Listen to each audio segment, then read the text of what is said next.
Good evening, and welcome to the St. Petersburg by Night Podcasting Network. Tonight, we present to you our Werewolf the Apocalypse Chronicle, Rage Across Tampa. Welcome to another St. Pete by Night revamped production. The following is rated for mature audiences and may contain graphic themes that will be distressing to some viewers. As always, we recommend you ensure the safety and well-being of yourself and those around you at all times. Viewer discretion is advised.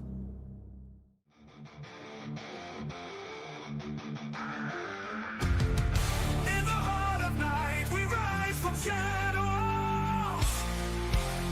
howling at the moon, igniting our battles, cleansing dire of an endless fight, until our final days we will fight. Thanks, man, we stand united as one.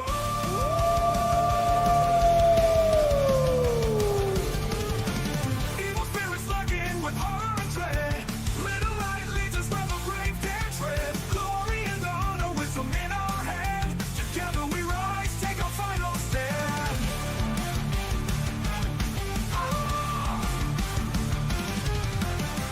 Everywhere we run, the wind is at our back. All the warring forces we will track. From the depths of the ocean to the clouds in the sky, vampires tremble as we learn to fight. Rage across Tampa, in this fight we'll stay. Evil spirits lurking with horror and dread. Little light leads us where the brave dare tread. Glory and honor, wisdom in our hand. Together we rise, take a final stand.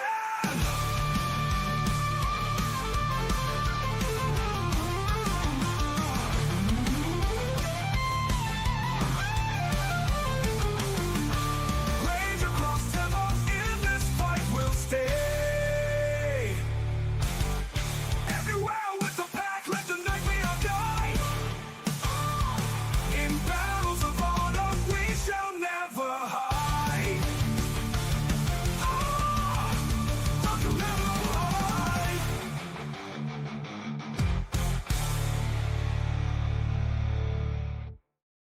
Good evening, and welcome back to the St. Pete by Night Entertainment Network, where we play St. Petersburg by Night, a massive multiplayer 5th edition World of Darkness Chronicle set in the city of St. Petersburg, Florida. My name is Kent, also known as Kent on all social media platforms, and I am the lead storyteller of St. Pete by Night, and it's Tuesday night, and you know what that means. It's time for Rage Across Tampa, our Werewolf the Apocalypse 5th edition chronicle set in the city of Tampa Bay, Florida, just across that little body of water from the city of St. Petersburg, where a pack of Guru have established a new sept, a sept called the Sept of the Evening Star, that have been retaking the city of Tampa from those terrible, terrible leeches, those dastardly vampires that have ruled over the city for over a century. And they've done a pretty good job so far, but new threats have been literally growing out of the ground and have been causing quite some havoc. But it's not the only havoc that have been caused within the city. There have been havocs from within the Guru Nation itself for this pack. But there are some good things that are happening within the pack itself. As we've seen, relationships form, relationships be mended, and some have some cracks form as well, as Aspen and Lucas had a bit of a confrontation last week over Lucas's efforts to try and benefit the pack, his extracurricular activities, his taking matters into his own hands in attempts to try and benefit the pack to further their goals. And while some may say he's right in his efforts to try and push the agenda of the pack forward, others might say his direction, his choices may not have been the best. His way of going about pushing that agenda may not have been the best. They definitely haven't been to Aspen's liking, at the very least, as he has ventured out to Piney Point on his own on more than one occasion, despite being told not to. That being said, Aspen also had a conversation with Charles where she was confronted about her leadership style as of late, her emotionless, detached leadership style, and how Charles himself has had to confront the fact that his whole life he has not given in to his emotions. He has not connected with others, and how this pack, this sept, has helped him see the light, and how his relationship with Jester has made him a better person and a better guru and a better leader, and how Aspen needs to find that person within herself again if she is going to be the leader that this sept and that this nation needs. Otherwise, it could only mean worse things for the sept and the future of this nation. So will Aspen see the light? Will the future of this nation succeed or fail? Only time will tell. Jester and Jace are also looking to pursue the goals of this sept and further the goals of this nation as they continue to investigate the plants that have been growing within the area, these strange new infestations that seem to spread over the area. They discovered a new type of plant that seems to grow like a bulb or a tulip, but while investigating and in doing so, one of these plants seemed to erupt, shooting spores into the sky. And Dreams-In-Decay, Jace accidentally inhaled some of these spores, and the effects of this particular plant have yet to truly reveal themselves. But as we saw last week, for the first time since becoming a guru, Jace did not dream in decay. In fact, he had probably the most pleasant and peaceful dream he's had in a very, very long time. Whether that's a good tiding or ill tiding for the future remains to be seen. As for tonight's story, the title of the story is Girls versus Boys. So what that means, we can only wait and see to find out tonight. But let's get to introducing the amazing players that make Rage Across Tampa a possibility. Players, go ahead and introduce yourselves, if you please. Hi, everybody. I'm Champ, Champagne, Cutman, jabby right hook with your left hand, whatever you want to call me. And I will be playing Aspen Weiss, Philodox of the Silver Fangs. Hi everybody, I'm Noree, and I'll be playing Malicious Jester, the Galliard of the Black Furies. Hey everybody, I'm Walks, and I will be playing Lucas Shaw, the Ragabash of the Shadow Lords. Hey everyone, my name's Preston. I played Jason Dreams-In-Decay Thorne, the Urge of the Bone Gnars. Champ, that is a 7-second knockout of an introduction, so thank you for that. So players, as we mentioned, the threats continue to grow, and the approach that this sept is taking in dealing with those threats seems to be varied. Whether it's right, whether it's wrong, depends on the views of the various pack members, but one way or another, the threat must be dealt with, and a plan has been set forward to seek out 2 sites of the group known as High Quality Builders, information that has been brought to the sept by the pack known as Hellhounds that has come from Hell, Michigan, your reinforcements from the north, which have been decidedly unknown as whether they're a benefit or a drawback. But one thing that is sure is that they did bring some useful information. High Quality Builders, which has been linked to be a subsidiary of Pentex, the source of these problematic plants, is in league with this particular organization and is linked to these plants. and knowing that there are 3 sites within the area that could potentially be responsible for the growing of these plants, you have tasked yourselves with seeking out 2 of these sites. Stakes, the mentor of the Hellhounds, has already looked into the 3rd site. Now, this pack has decided to divide into 2 groups to seek out the other 2 sites and investigate them, which we will see in the second half of tonight's story. But for the first half, we journey now to the Cairn. Aspen, after a conversation with Charles, you found the emotions within you unlocked, at least a little bit. The cracks having really formed. The walls starting to crumble. You've held them up for a long time, and yes, there have been smaller cracks in the past, but tell us how Aspen has been feeling in the weeks since her conversation with Charles. Aspen has spent a lot of time on her own when she's not hunting with Jester or doing things for the pack. She spent a lot of time processing. She's not quite there to fully,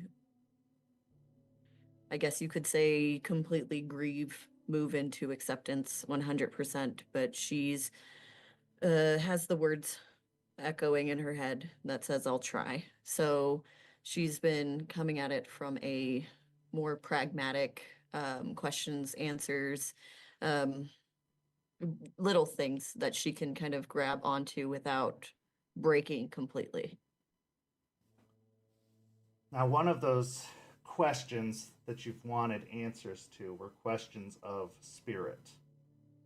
You've wanted some spiritual guidance. Now, you haven't gotten to a point yet that you necessarily trust Jason to answer these questions for you. But there are some inroads being made there, especially after the task of seeking out the vulture spirits, the carrion spirits. Some respect is forming there, but you're not quite there yet to look to him for spiritual guidance. So you've decided to look to Eliza. Eliza, who has been a spiritual guide and mentor ever since your arrival in Tampa. What is the question that's really been lingering on your mind that you're hoping to have her answer for you today? What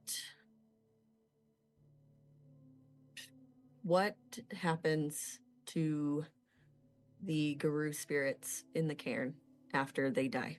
What exactly? Where do they go? How much interaction can you have? What emotions? What do they see? What do they feel? How does that work? Okay. So it's a warm spring afternoon, early spring afternoon, as you enter into the Cairn.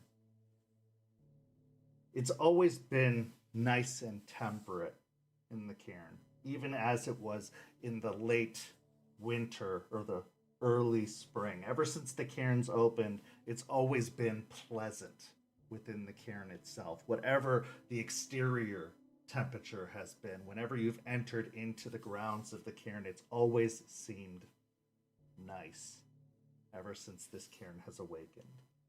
It's always felt safe.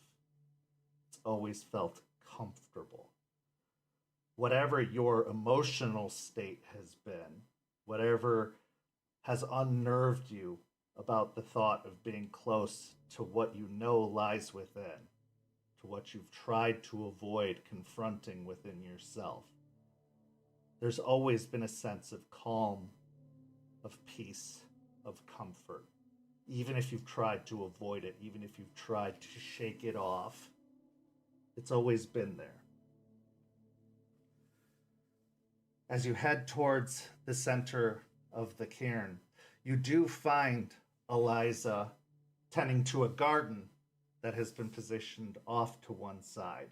Clearly, her and Lucas have been hard at work around the Cairn. You actually see another side of the cairn, near where the clave is hung, there is a pile of wood off to one side that is being worked on. Not exactly sure what the purpose of it is yet, but Lucas clearly has a project that is in process, but it hasn't quite taken shape as to what it's being used for yet. But as Eliza tends to the garden, she doesn't even have to turn to recognize your approach. Seplita, my Seplita. I can Eliza? hear your footsteps. What can I do for you? Well, first off, do you need any help? What can I help with? Why don't you grab that trowel for me? We're just turning over the dirt a little bit for some new seeds to go in for the spring. She'll go grab the trowel and she'll roll up her sleeves and kneel down next to where Eliza is. Nothing like turning over the dirt for a new beginning.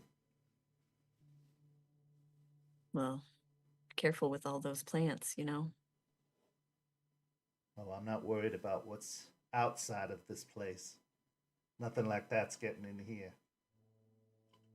Oh, I'm sure you and Lucas do a wonderful job of making sure this place stays what it needs to be.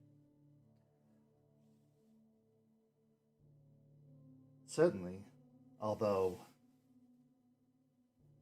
word has it that you haven't been necessarily as pleased with Lucas's efforts outside of this place. Well, Lucas, without sounding ridiculous and making puns, is always trying to be a lone wolf, and that's not how that works here.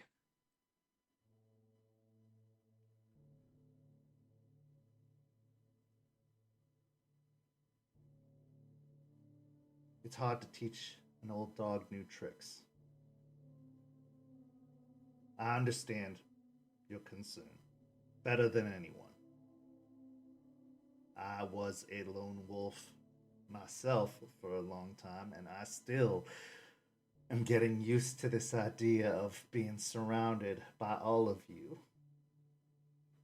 I even find myself still trying to wander away, getting lost in all of the noise around this place, having to be brought back down to earth. Jester often has to snap me out of it when she's around this place, trying to refocus me. She likes to call it spiritual ADHD.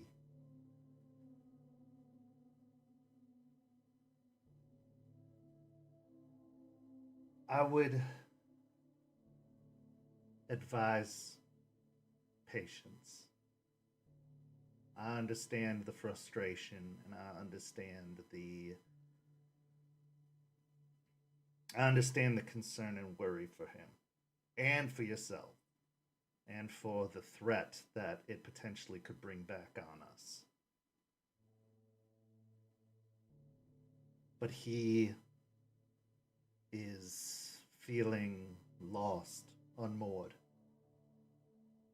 without his longtime companion, and with the introduction of a new patron, even though it's always been his patron, I'm sure he is feeling more unsure of himself than ever. But he is not trying to hurt this place. He is trying to help in the only way he knows how, in the only way he was taught how. It's not that he's trying to betray you or that he doesn't trust your leadership or guidance.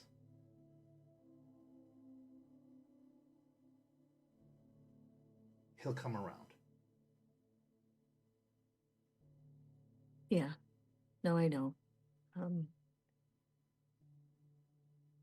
I told him I don't trust him, and it's not completely true. But there's a lot to consider now with eyes on us constantly with the new pack?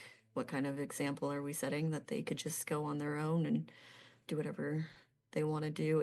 There's a lot to it, and I don't know if I made that clear, but I get where he's coming from. I do. It's okay to be the stern hand. That's your job. Just keep in the back of your mind. Yeah. Allow Jester to be the soft touch. That's how you balance each other so well. Good cop, bad cop, as it's often said.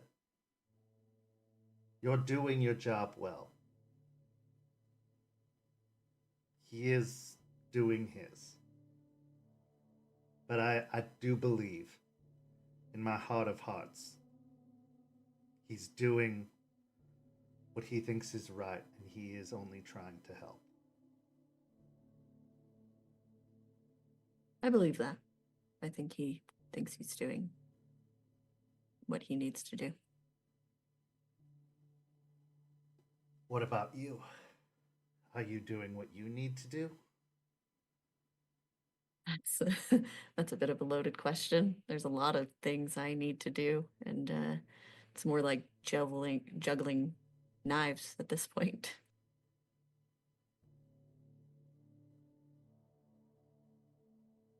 That's why I asked. I know you're doing a lot of things that you need to do.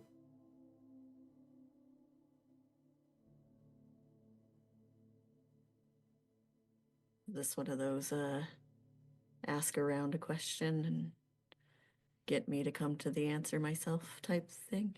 Or is this... Why don't you ask me the question that you came here to ask? I know Okay. that you're on your way to the answer that you need to find, and I understand that I can't rush you on that journey. I'm just another step towards that answer.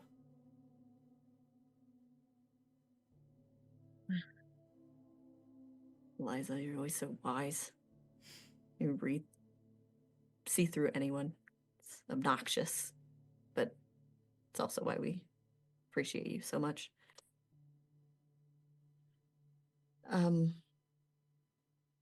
Do you know what happens after everything? Here specifically. Honestly, no. I have some theories. I have honestly been trying to uncover that myself. I have been speaking with Alara. I have been watching Aiden.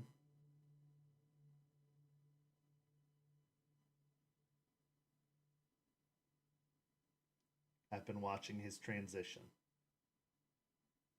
And it is a transition. I will tell you that much. I did not get to see Alara's transition. I didn't even know it happened. To be completely honest, that all occurred during the fall of the Old Sept. And, well, there was a lot going on during that time. We didn't even know that it had happened, and, well, then I fell from the ways of the Guru, and it wasn't until now that I discovered it was her.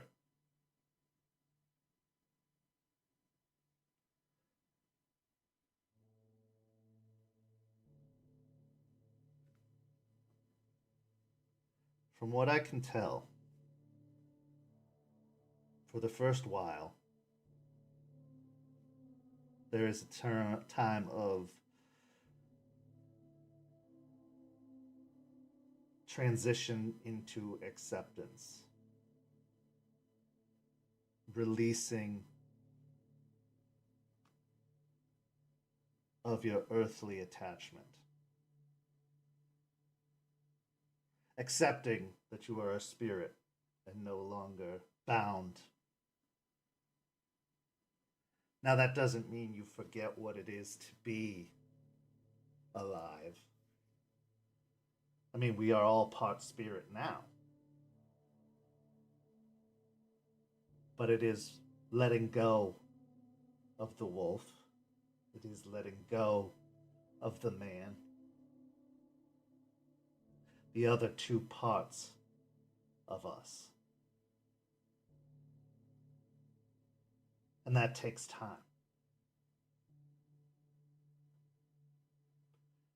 When you're 1/3 of something, you have to make up the other 2/3.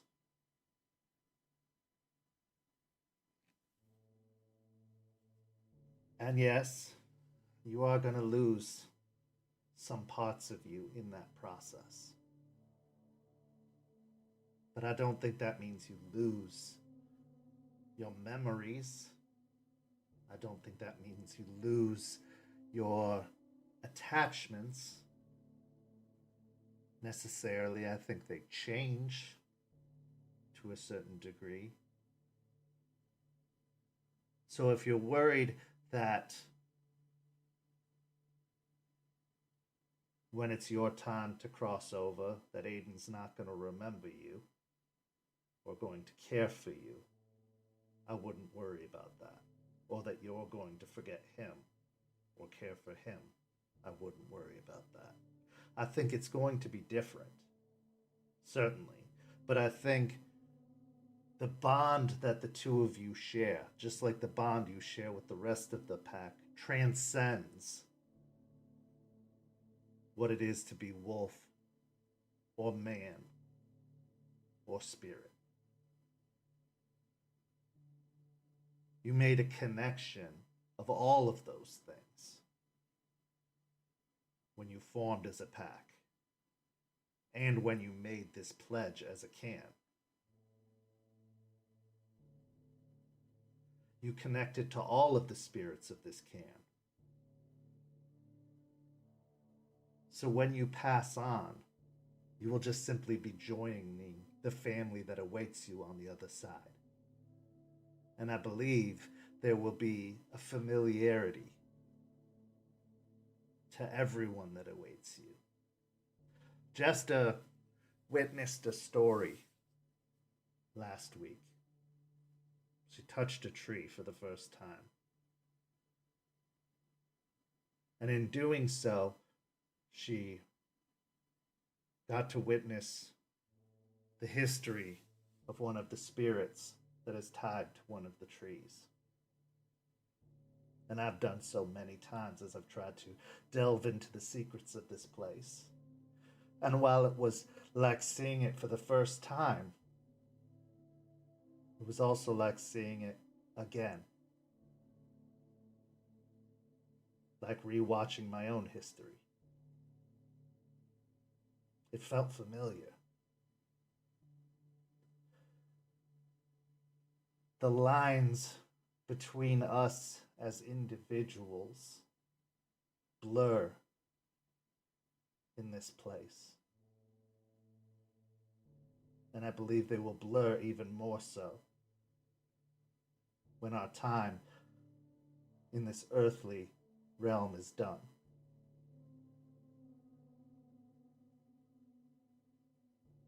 Do you see them? The others from before? I don't see them actively walking around. It's not like they're standing next to us or having conversations or leering. But I feel them. I can tell they are near.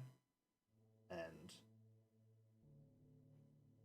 when they're needed, when a threat looms or when a spiritual rite is called upon, when a ritual is enacted, they make their presence known. But otherwise, they wait, they watch, they rest. They have been here for quite some time. And I think time works differently for them. It's not like they are existing moment by moment like we are. They just exist in the flow of it all. So they appear when it's necessary. They appear when it's called upon. What makes Alara different? Is she not connected to this place? Is that why it's different? That's interesting. I'm not entirely sure. There was something strange about Alara and Grandmother Willow that I've been looking into, and I haven't quite uncovered. Because it wasn't... I know that there was a connection between Grandmother Willow and Alara. Her transition was through Grandmother Willow. Now, why she is linked to this place now, I'm not entirely sure. That is something I am still trying to uncover. How she made her way here. I'm hoping to have some answers on that soon. I'm on brink of uncovering that. And perhaps, even by the time we venture out to go investigate that apartment complex, maybe I'll even have some answers then. But at the moment, I'm not entirely sure. I would have thought with the destruction of that Cairn, so too would have Alara been destroyed. But yet, she's here.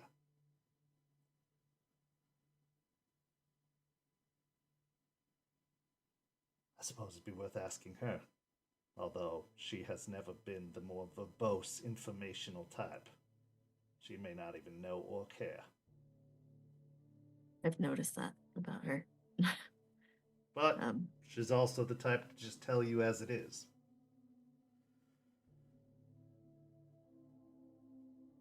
So you say time is different, right? There, I guess, is the best way we could describe it. So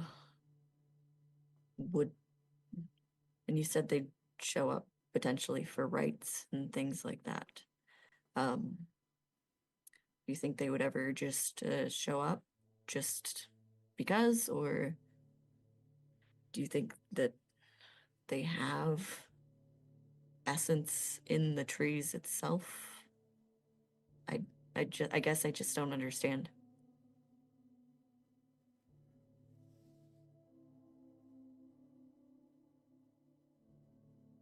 What are you hoping for? Honestly, to understand, I think it would help. I think, I don't know. Just want to understand.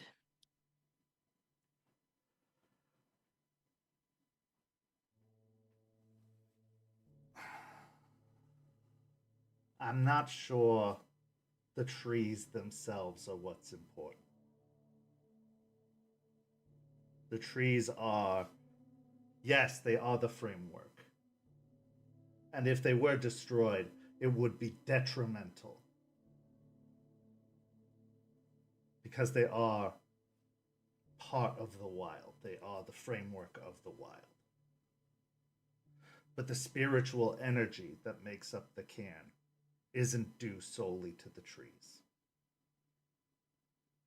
The spiritual essence isn't locked in the trees. So when we pass on, we don't become a tree, simply put. We join in the overall makeup of the Cairn itself. So it's not like you're going to select a tree or be put into a specific tree and that tree is going to be yours. I can't say, that tree belongs to that specific individual. Yes, while we denote that den to be Aiden's or Alara's, it's more in symbolism than anything else. So you would say the Cairn is like a brain, and the spirits within it are like the neurons that help. It's a very scientific Move. way to put it, but yes, that is a very, very good example. Yes. Okay. I think that makes sense. Truthfully, this is only one of these places. I believe there are others like it. And from what I've come to learn, what I'm discovering, there was a tribe from before that was particularly talented at building these places, opening these places. The reason this place was discovered, built, fostered, as well as it was, the reason we were able to open it as easily and as uniquely as we were, was because of that tribe's talent. Unfortunately, that tribe was lost to time because of a great sacrifice.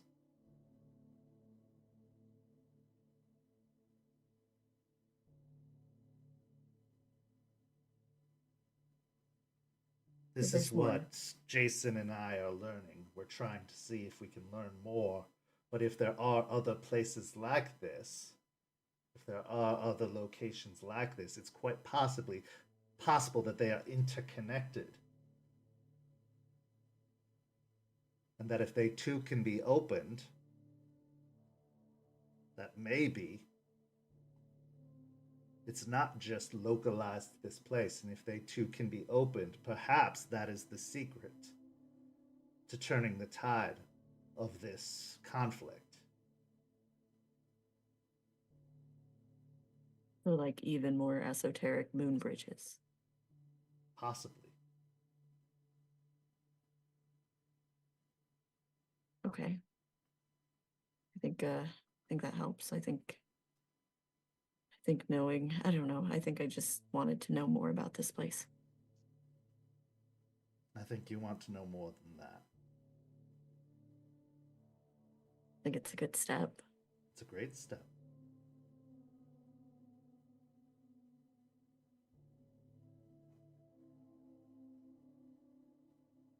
He will be there. He's here now. He is not hurting.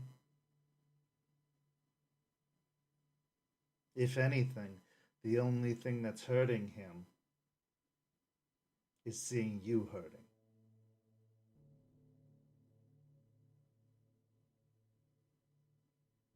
Because that's all he wanted to prevent. That's what he was trying to avoid. That's why he didn't want you to know. He wanted to keep you from hurting as long as possible.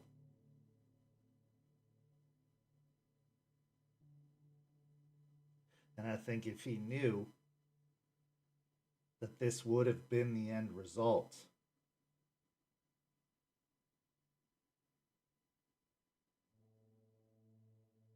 maybe he would have told you.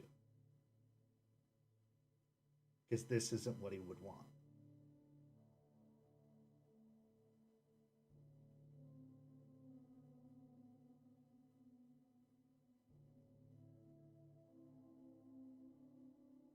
I'm working on it.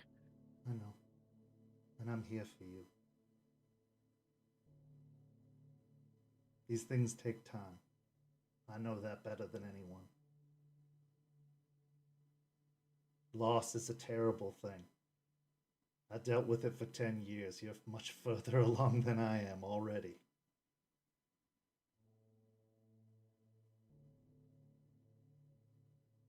Take your time. But you have a lot on your plate. You have a lot others that are relying on you, that need you.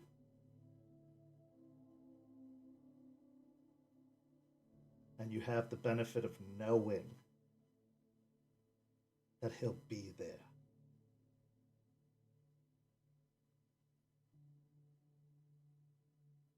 Trying to get good at juggling knives.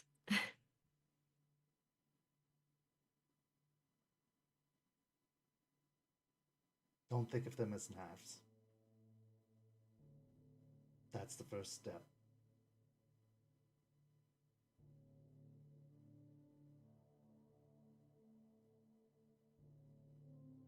Fair enough.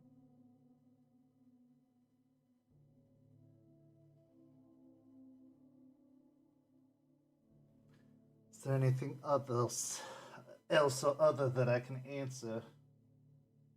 I'm still just like a child looking for the first time upon this, and while I may have answered quite a bit, the answers seem to change the more I discover.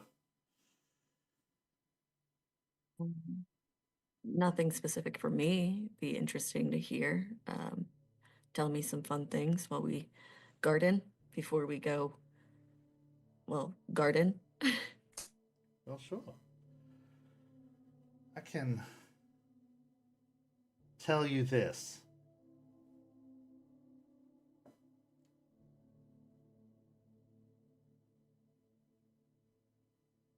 Sacrifice isn't always a bad thing. That's what I've learned from the ones that built this place. The spirits that dwell within this place aren't sad to be here. Even after all this time. Even after the dormancy of centuries. They aren't angry or miserable. They aren't vengeful or vindictive. They've experienced a great deal of emotion, yes, especially when they were alive. They had all of the human experience, all of the Garou experience. But they willingly chose this. And one thing I can say is they do not regret it. And that makes me happier than anything that we chose this path.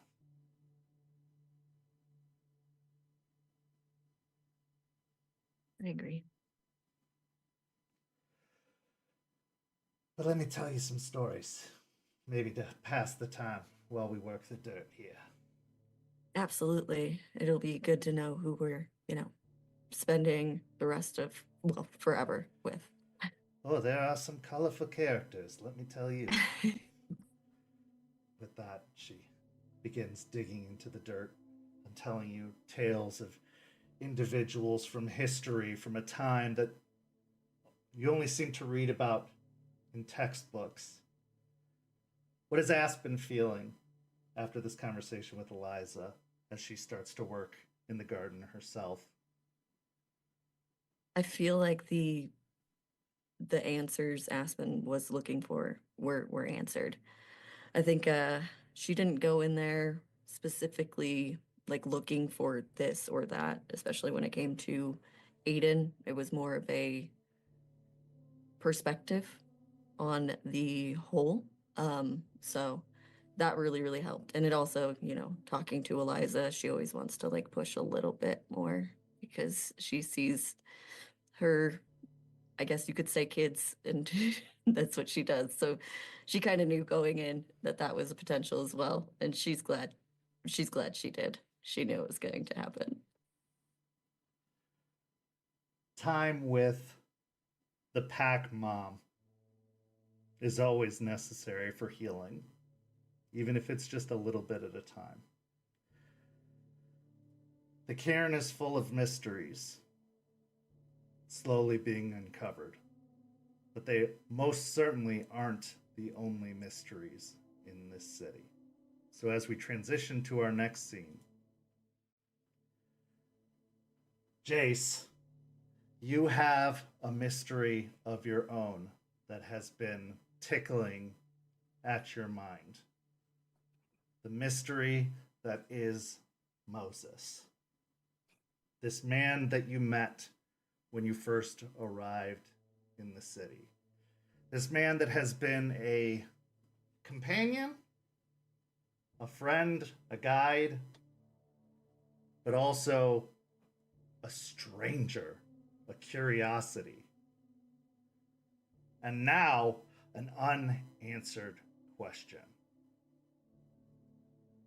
The man who carries a staff of symbols.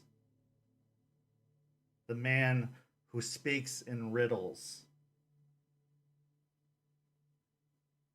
So as you walk along the river walk, keeping somewhat of a watchful eye out, what's going through your mind? The conversation with Rat about the comparison of these two very strangely powerful people from media, bringing them up and saying it's a combination of the two, has made Jace go nuts. Like, what did Rat mean? Also, someone who does speak cryptically, and he has to try and decipher what even his patron tries to say sometimes.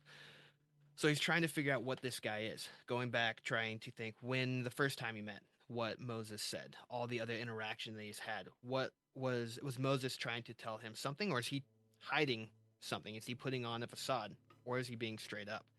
So he's trying to see if there is a trust between them, or if they're both trying to play each other for more knowledge about what's going on.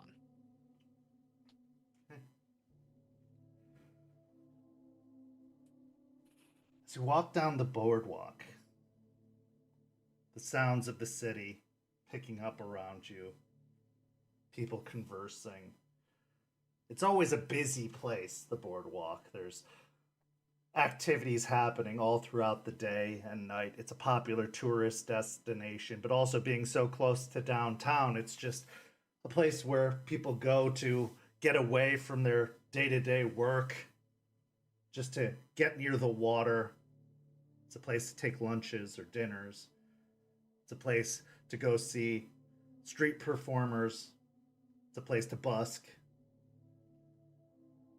But it's a place that Moses oftenly frequents. And as you're downtown this particular evening, you feel yourself growing a little bit hazy. Roll me a wits and resolve.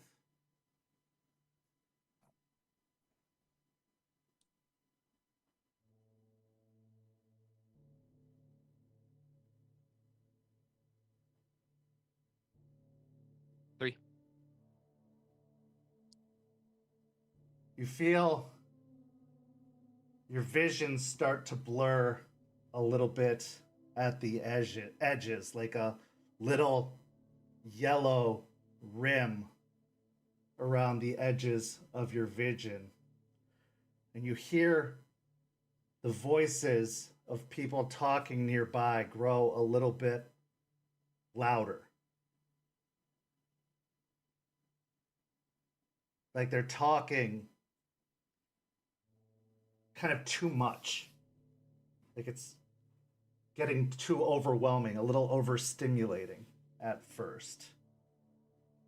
But you shake your head and shake it off.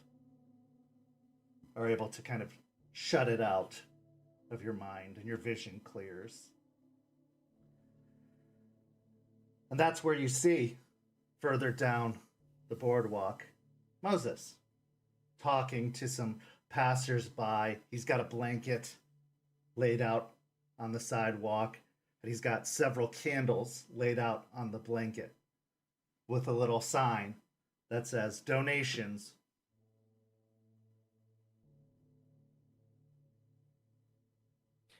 Shake his head a little bit, rub his eyes, then observe, get a little bit closer and just watch for a little bit. See if he does anything out of the ordinary of what people do.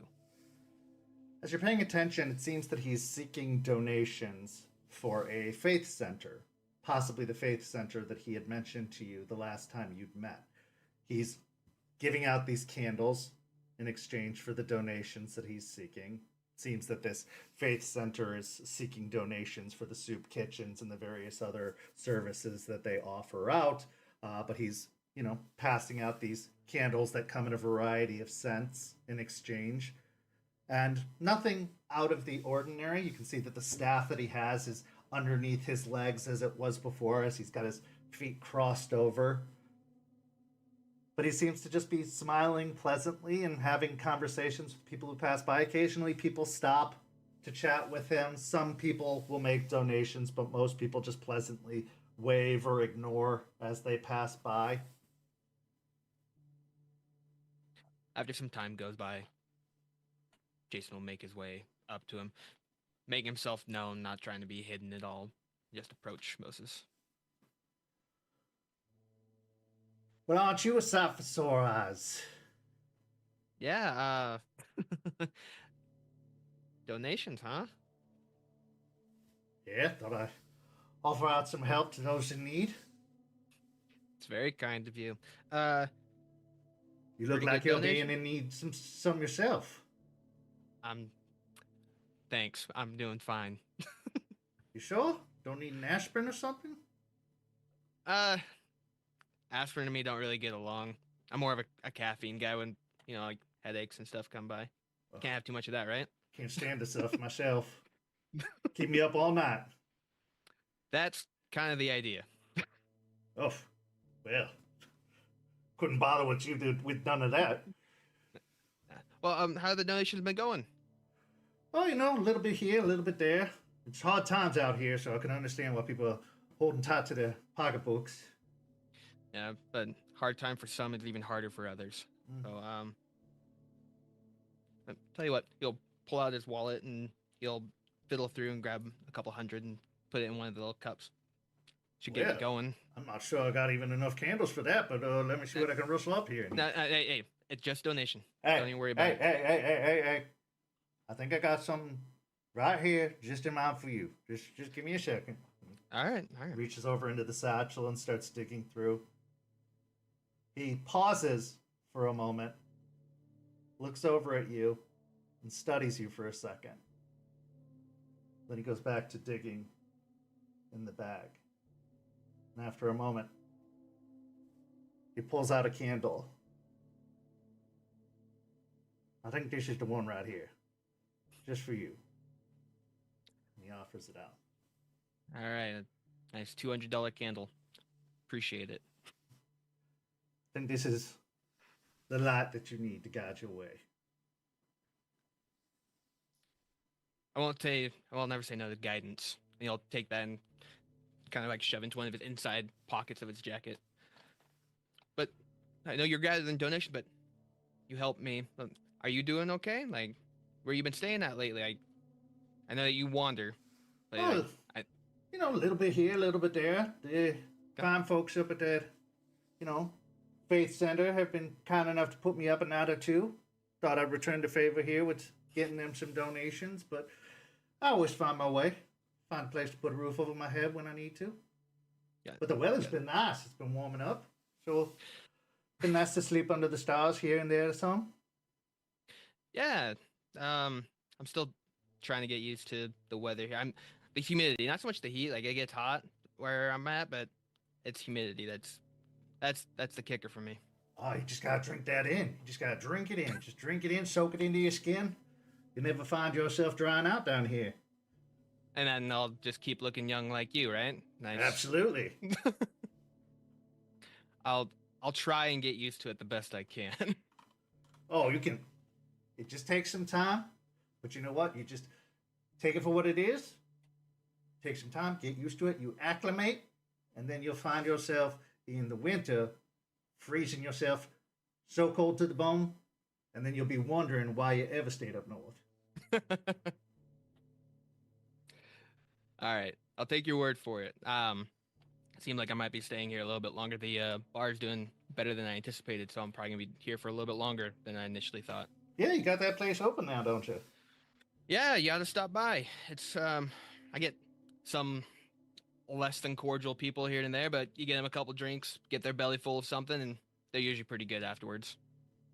Got people causing trouble for you? Not necessarily trouble, but people come in, see a free handout, and they try to get more than what is initially offered. Well, I mean, times are tough, and if you got some people that are kind, you offer them a kindness in return. I know you're good for it. Yeah, it's hard to try and balance this life of running a bar, but then I have the bar another bar that I run also. So it's hard being a bartender and just a guy. Well, owning two businesses, one here and one far away, must be a difficult thing. Yeah, I got some good partners back home though, so they're doing pretty good. Well, it's like the seasons, I suppose. You just gotta be mindful of two places at once, two times at once. Put your mind here, put your mind there, put your mind everywhere. You just gotta shift with the times. Be in one place at once, in the other place in the other. And just stay present when present calls. And not spread yourself too thin to where you're leaning one side more than the other. That's right. It's a practice I'm still trying to perfect.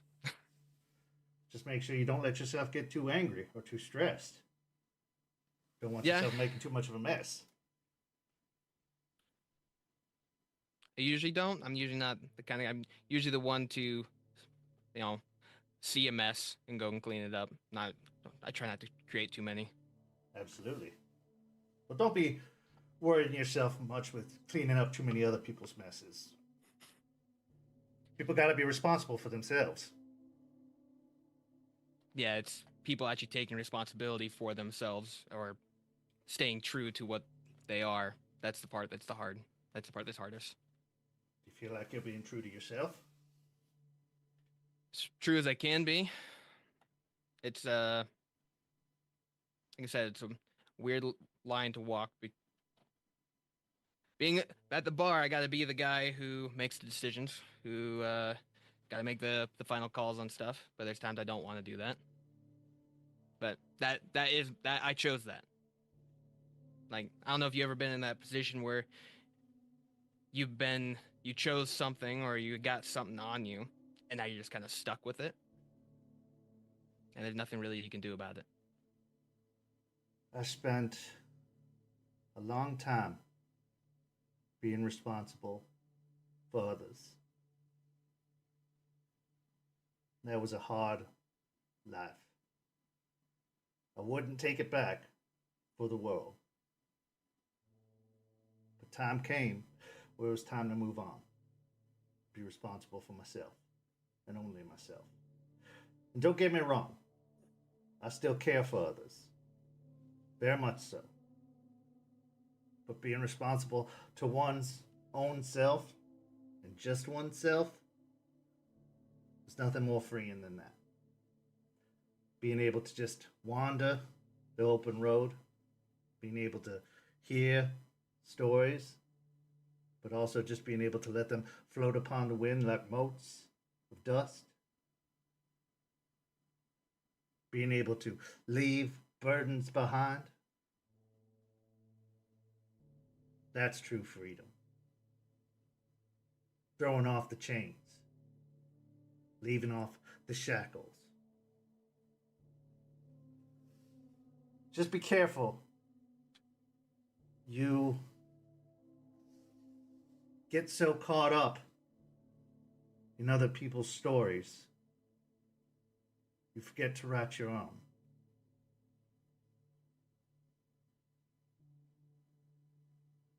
Some wise words.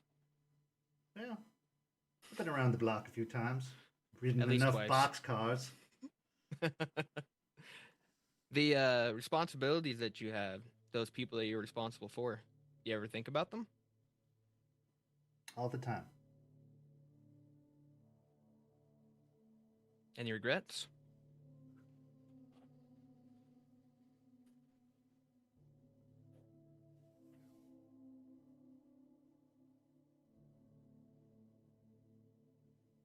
I once had regrets.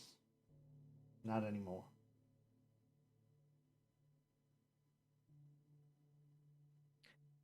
One of my good friends told me that regret is a path easily walked, but easy to get lost on. Regrets aren't a path. They're a fog. Because you're not walking a path, you're wandering, lost, unaware, stumbling, meaningless, with no direction. Don't know where you're going, don't know where you're coming from. Wandering to and fro. You're never going to end up anywhere. You're just going to keep wandering around and around and around because you have no destination. Part of your mind is always in the past, and the past is gone. There is no road in regret.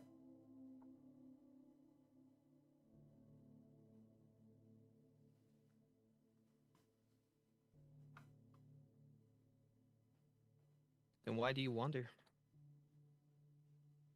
Because I'm not looking for a road.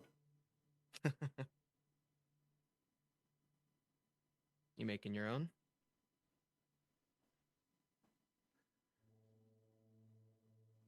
I decided to leave the road, leave all roads behind.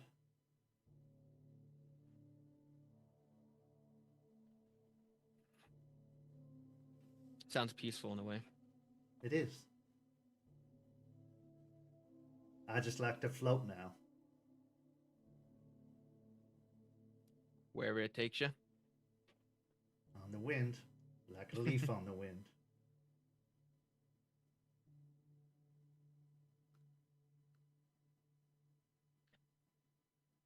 Well, I've met a lot of interesting people in my day, but you are easily top 10. Easy.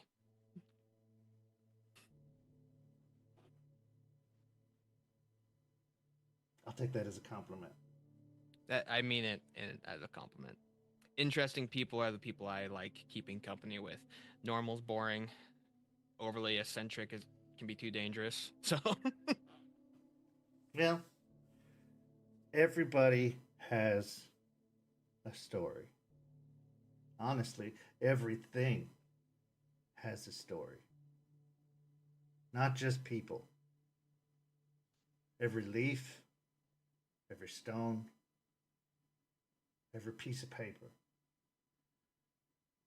Hell, he digs into the jar, pulls out a penny. Imagine where this little piece of copper has been.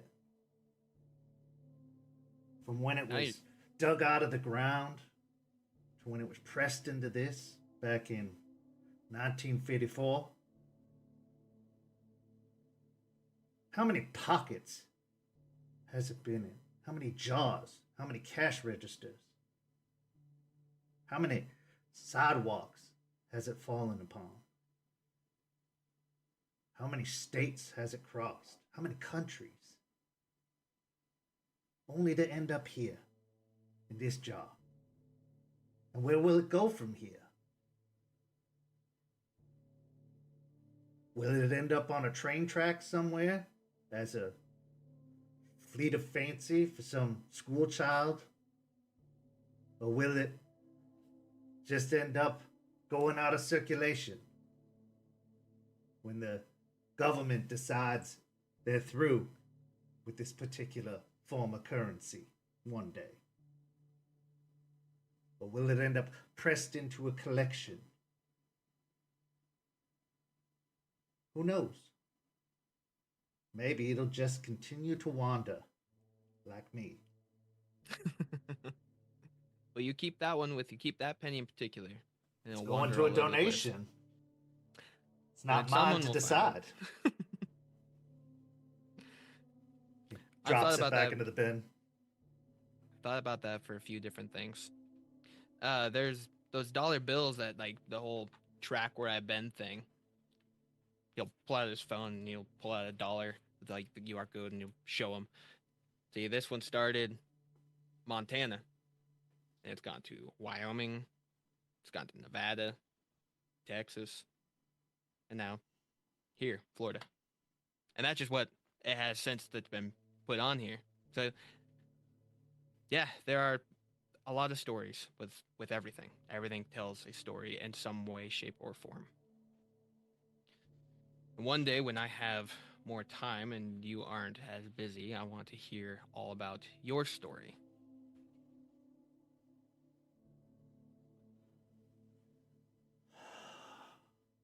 My story. There are a lot of wonderful things I could tell you about my story.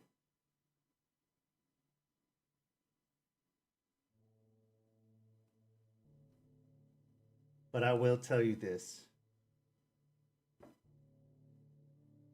There are parts of my story that are just a shade I'd like to leave in my past. If you don't mind. Not at all. That it's your story. You can reveal whatever you want. You can break light on whatever part or keep it in the shadows. I appreciate that. I just know a good bartender always likes to dig. I like the ones who tell stories because I like to listen to them. That's why I work at a bar. I get all kinds of stories. And I'm sure all kinds of secrets too. Here or there. Been known to keep a secret or two. Well, that's good of you. Good to be a good confidant. Do what I can. My younger years, much younger, used to use secrets as my form of currency, though. That's how I made it from foster home to foster home. Boy, are you trying to lecture me about younger years? No. How old are you? Like 22? 20, 23. Anyways, so a little bit older. But tell me about, Oh. okay, tell me about this. So you come from the foster care system, yes? Yeah, when I was a kid, only thing I know is I was dropped off at a hospital, and I was given this, and he'll pull out his wallet again, he'll show him a note. Given this, and that was it. Has my name, Jason. Tells him that my favorite food when I was younger is chicken nuggets. Still like them. And my favorite song was Twinkle Twinkle Little Star. And I was 3. And then went from foster home to foster home to foster home. Some better than others. Some not so great. Some were just looking for a paycheck. Just had a bunch of us kids there. And some had it for good purposes, but actually didn't have the means to give us what we needed. And some were the favorites. So I mostly kept to myself. And when things wouldn't go my way, people would run their mouth. and I'd listen. I would find things out, and then I'd use that to get betterment for myself. Try and either with an extra scrap of food, an extra helping, or extra TV privileges. And kind of what kept me going till my teenage years.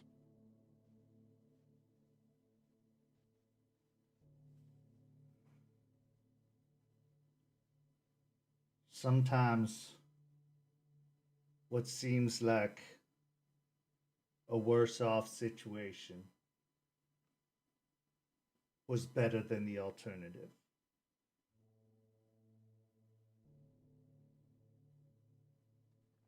Sometimes bouncing around is actually the escape.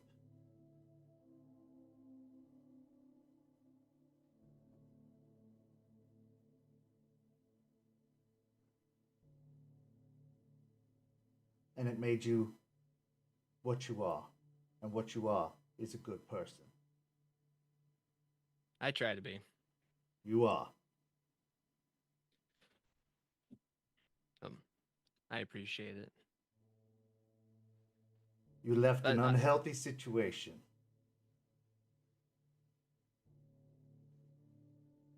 A couple times.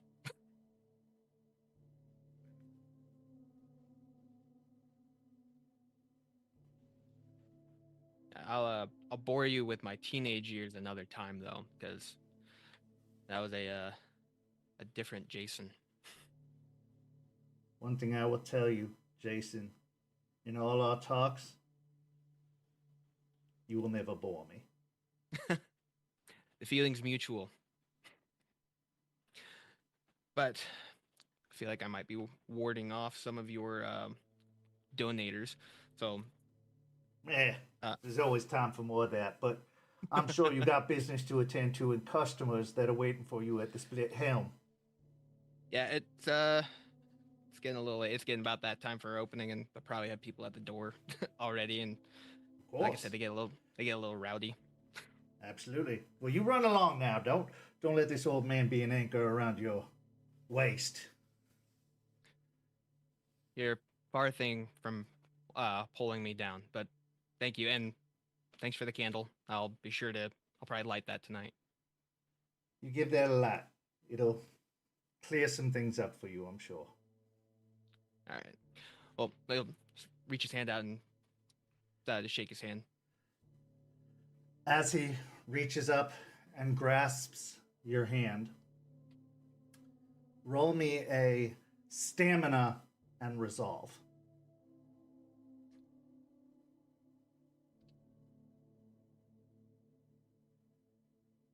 Two. Upon making contact with his hand, as he grasps yours, all of the ambient noise goes quiet. The sounds of the city, even the waves hitting the shore, are muted. It is absolutely silent. Almost in an unnerving sort of way.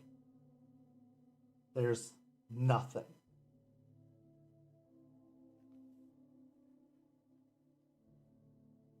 He shakes your hand, and then as he releases it, all the sound comes back in. He'll take a couple steps back, look at his hand, look back to Moses. Nice smile. We'll see you around, Moses. Talk to you soon. Make his way back to his bike and back to the Split Helm. After this, yet another confusing interaction, what's going through Jason's mind? The responsibilities that Moses talks about that he left behind. Something about that's kind of the tunnel that he's seeing. He wants to dig a little bit further down. Some of the words he said he's hanging on trying to break them apart, see what the hidden meanings could be. But that last part, that handshake where everything went quiet, that brought, already had 1,000 questions for this guy. 1,000 more alone from that handshake has been brought up.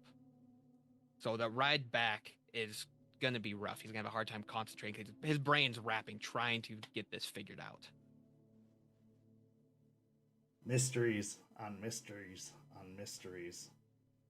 Several times you find yourself having to correct on the motorcycle as you get honked at by a car that you nearly have to swerve out of the way to avoid running into the back of as you brake a little too late. But you do safely make it back to the bar. And as you said, there were people waiting outside.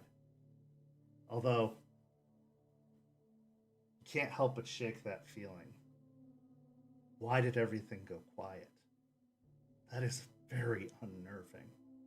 Maybe it was just a trick of your mind, but it couldn't be. That is another mystery to be discovered.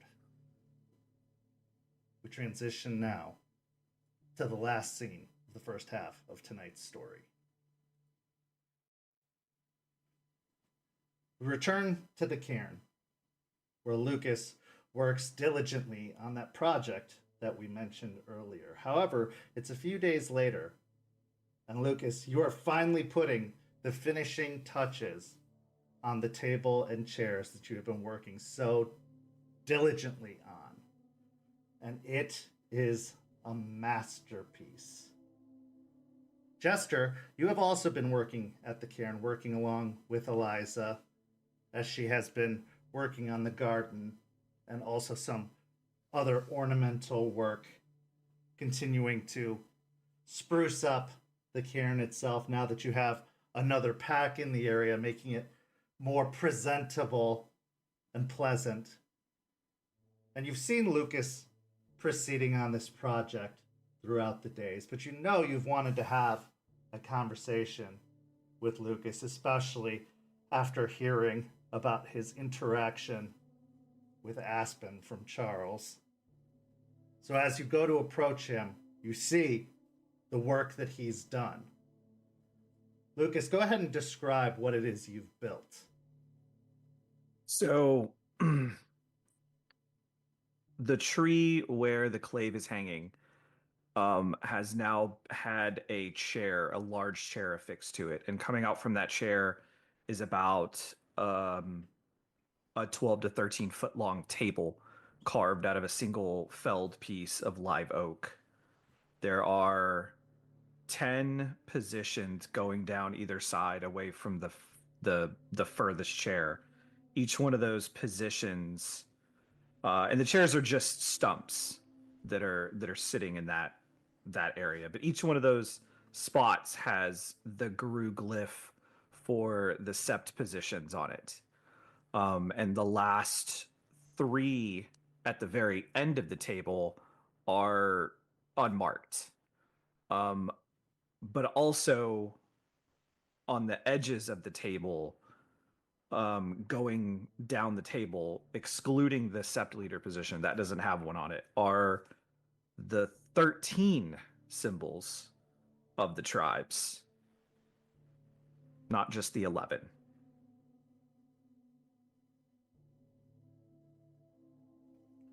So, Jester, as you approach Lucas, you can see him putting the finishing touches on this masterfully crafted table and chairs.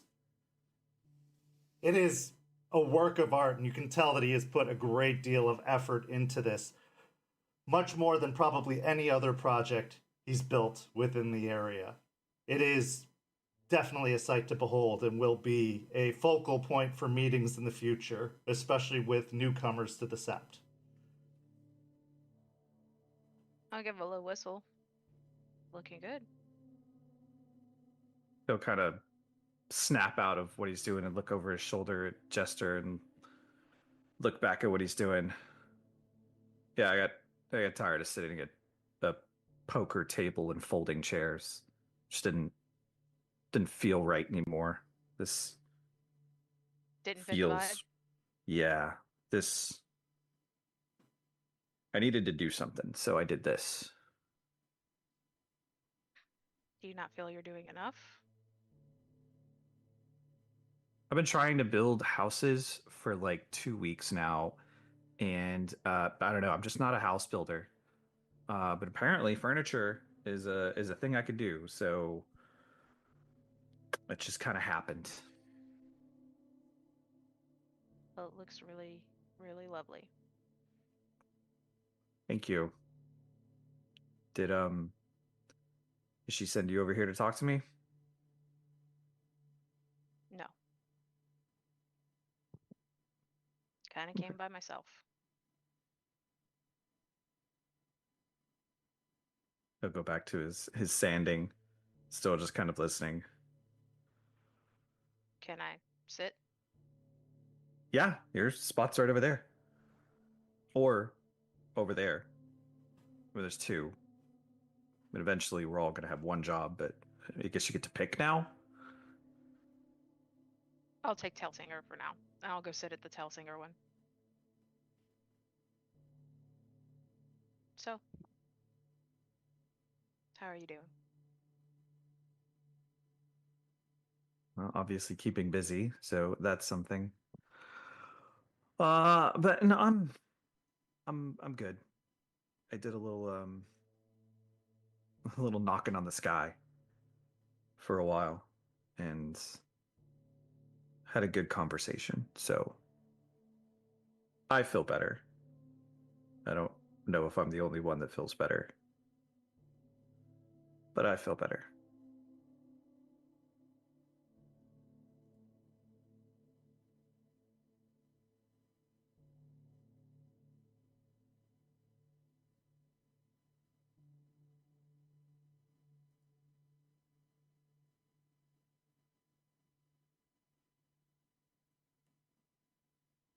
Do you? And I don't just mean about her. I mean overall. Do you feel better? With everything? No. I mean, we talked about it before. There's still gas in the line. I get way more angry these days than I've ever gotten before, and I lose my temper a lot faster. And I think that's what happened. And do I regret it? Yeah. I might have said some stuff that I didn't mean to say. I think the word delusional came out of my mouth. That's going to go over well.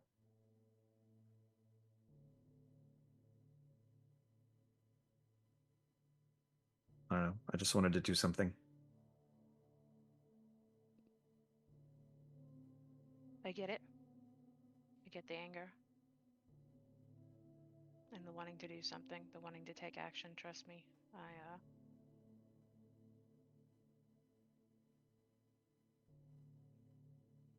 That was part of the reason I went with Ryder and broke my friends out of jail is because I was stuck doing nothing. Yeah. Yeah, that's how it feels. I don't want to propose something and have Aspen's rule of two people be what happens and me being responsible for them getting hurt because I took one of you on something that you weren't ready for. You know what I mean? It's fair. I don't want that on me. I don't want that on you guys. You know why she has the rule, right? Yeah, I know. She doesn't want anything to happen to you and us not know. Yeah, that's new. Not new. I mean, it's been around for a while. I get it, but it's new to me. So,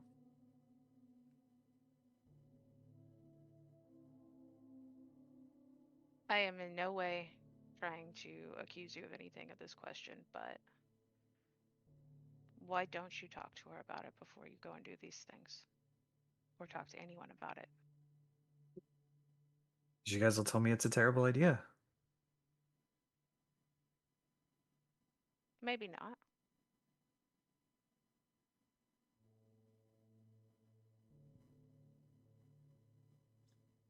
You know, you can only ask for forgiveness instead of asking permission for so long before. Yeah. Yeah. I think I may have reached that high water mark on that. So You're still here. Anywhere else I wouldn't be. I am thankful for that. You know you can trust us, right, Lucas? I get things weren't the same at your old sept, and they didn't treat you. What they did to you wasn't right. But it's not the same here.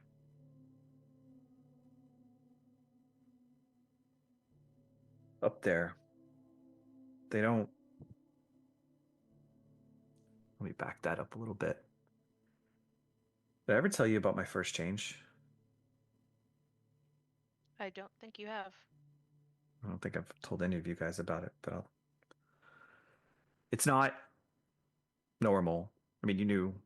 I've told you I grew up my entire life in a sept, and I lived it. It was my upbringing. So I don't consider myself somebody that grew up without a family, and I don't consider myself that grew up without a home. It was what I was. And they knew the whole time that it was going to happen. They knew it was coming. And the night it happened, there were two of us. Well, at least they told us it was going to happen. And they threw this huge moot. And they had us sitting in a place of honor, and there were spirits everywhere, and they were just throwing everything they could, just charging us up. And the guy next to me, he changed. And I didn't. And they snatched him up. They pulled him off, and they celebrated him. He became a Silver Fang. That might be a reason for some things, but that's different. Another story. But those that surrounded me afterwards took me away from all that. The Shadow Lords, they took me off into another part of the cairn, and they surrounded me, and they started berating me and insulting me and telling me how disappointed they were in me. And it fed me, and it fed me, and it fed me until I lost it. So up there, they're not making Guru. They're making zealots. Because I believed for the longest time after that they were right in what they did.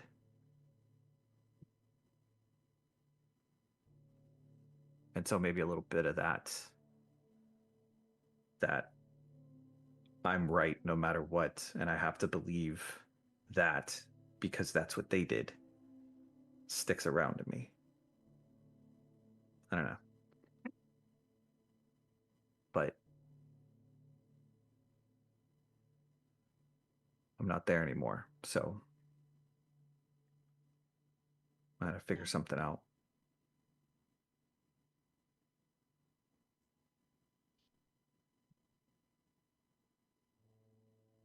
It's hard to shake off how you're raised. It creeps in almost on everything you do or how you think.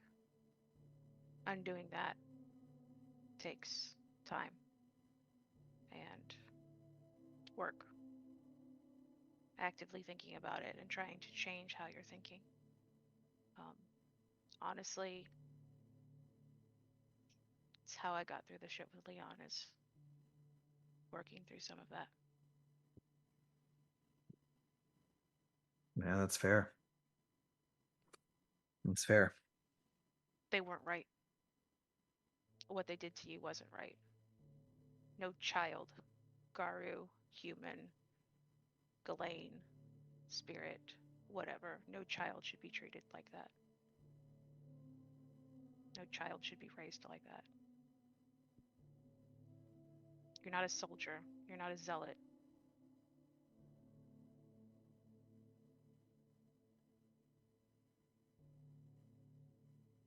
No, you're right. I'm not.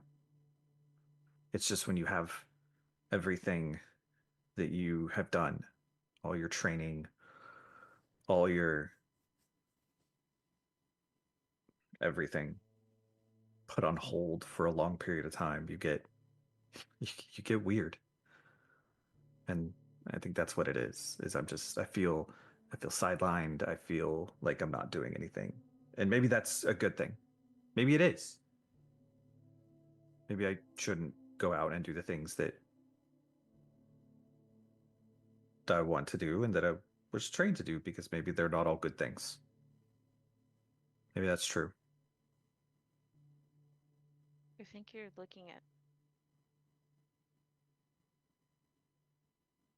Why aren't you looking at the things you are doing?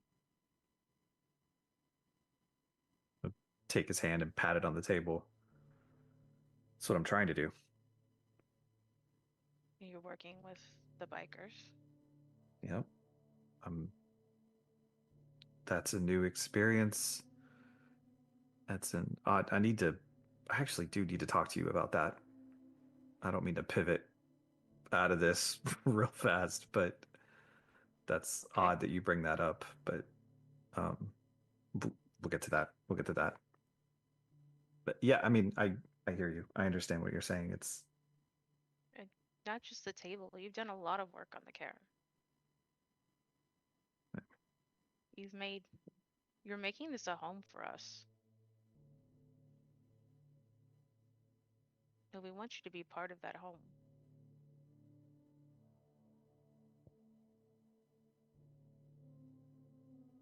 I mean, if you feel you want to do more, I could always use help tracking down the plants in the wild. yeah. I mean, if you and Charles find another nest, then please call me. There's actually a couple areas that Larry told me about that we should look into. So Okay. I mean, as long as I'm with you guys, I'm sure I won't get in any trouble at the moment, but we'll see how long that simmers. she's angry too. Yeah. She's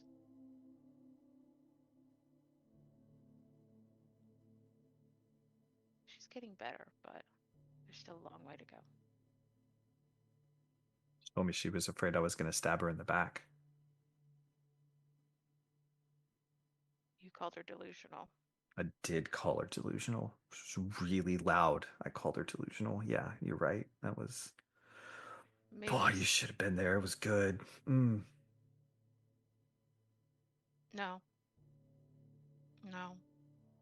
I would have had to play mediator, but maybe both sides said some things they didn't mean. Yeah. Probably. Speaking of that conversation, I don't know if you heard this, but I got a live sample. Like, sustainably keeping it alive. Oh. Yeah. One of the ones with the eyes? It's a new one. I actually encountered two new ones. A bush that I'm pretty sure is some kind of area denial security measure. I didn't get near it, but it definitely stunk of the worm. And then some kind of giant, like, flower pod. Oh, yeah, Jason, I came across that one. Did you see one of those? Yeah, it spits out some sort of pollen. Yeah, there was some around it. Yeah, I saw that. Yeah, I know it I don't know if it's like it seems to build it up and then like I guess when it gets so full it spits it out. At least that's what I think it does. It happened when I was trying to dig it up. Jace and I seem okay. Like I haven't had any weird things happen and I think he's all right. Okay. He said he was fine. I washed it off as soon as I could. The one I got is a Venus flytrap. Haven't heard of one of those. Nope. She handed it to me herself. So we'll probably do a debrief on this later. But Aspen took it from me because I said I was going to go run some tests on it, and she got mad and said no. So maybe she'll give it to you. I trust you with it. If she didn't throw it out, I hope she didn't throw it out. Please. But yeah, so there's a live sample. It's out there. It's in a terrarium. It's safe. Okay. Well, I'll talk to her, see if what she did with it. She probably didn't throw it out. She's not completely irrational or anything. She's still pretty on focus for pack concept business, so I don't think she would have thrown something that with that potential out. Okay. About the club. Mm-hmm. I talked to Bruce. I had a lengthy conversation with Bruce. Bruce pretty much has a good idea about what's going on with us. And he wants to know more. He says, more or less, he says if we're going to continue the relations that we all have together, he wants to understand what's really happening. I didn't tell him shit because maybe there's some litany rules I'll skirt around, but that one's pretty sacred to me. So I told him, in all fairness, I'll bring it up, we'll discuss it, we'll go from there. So I just, before I bring it up in a pack meeting, I felt like you specifically deserve to know about that because you've got history with the club. So I know some of them are aware that things with Ryder weren't. I'm aware some of them know some things or suspect things. They don't know for sure. And I know Larry keeps hinting he wants to be involved, or they want to be involved more. He's just a kid, though. yeah. I don't think he gets it. If anything, I think Bruce is trustworthy, but I don't know about anybody else. And I don't even think in that case, if I had to make the call myself, I wouldn't even let him in on the whole story. How much would you want to tell him? How much do you think is enough?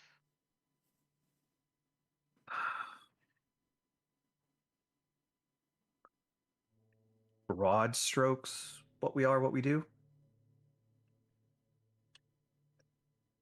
As unbelievable as that's going to sound to him, or not, based on what he already thinks he knows.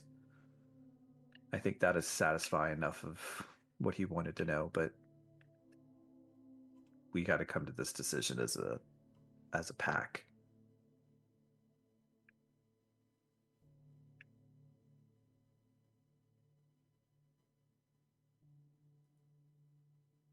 We should bring it up. They might. Some of them, at the very least, might go digging and get involved in things that they're in over their head with. That's what I'm afraid of. Next meeting? Yeah, I think that's fair.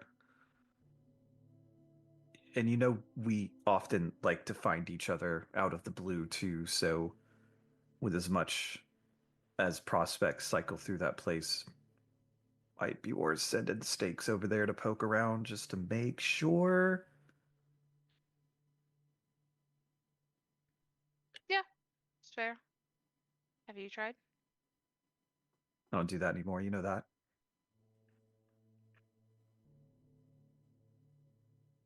It's not my place. Could be. I learned that lesson the hard way.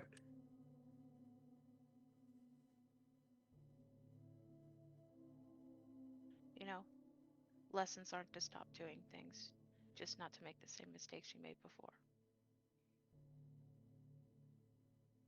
Aspen Just would think be about it. so mad at you telling me that specifically. Because she definitely wants me to stop doing things.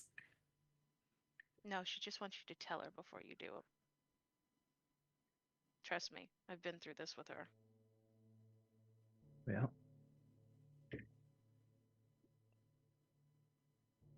You just have got lucky and didn't end up getting another Garu killed.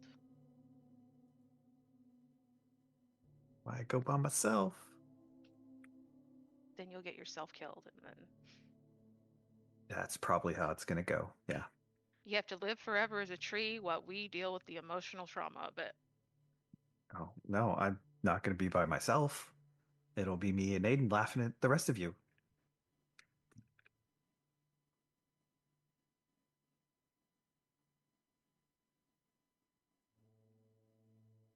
Yeah.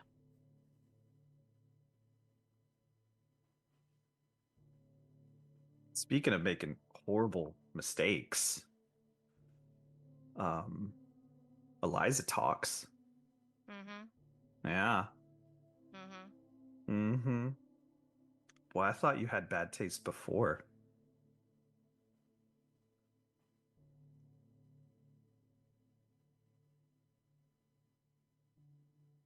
He still talks about you at the club. That's neither here nor there. But, really?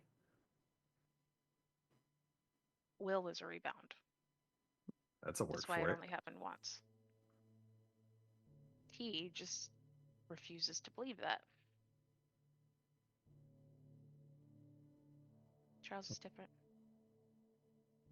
Like, I like, I like Wonder Bread. I do. So, if I'm gonna say anything, I can tell you're happier.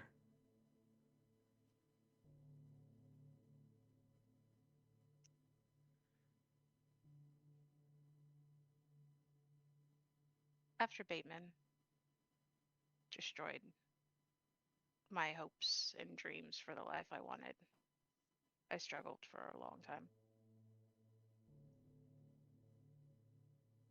He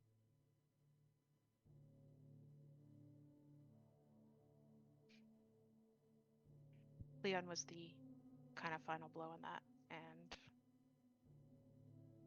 nearly did me in. Except Charles was there, and Charles has kind of given me new hopes and dreams. Good. That's good. Believe me,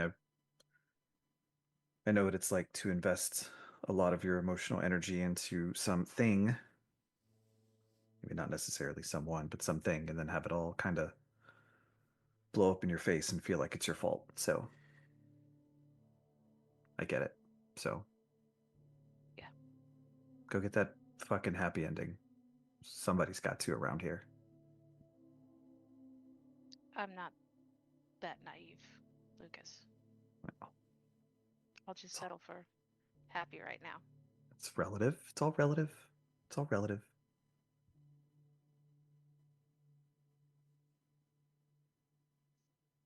Maybe you can find happy right now at some point. At least work towards it.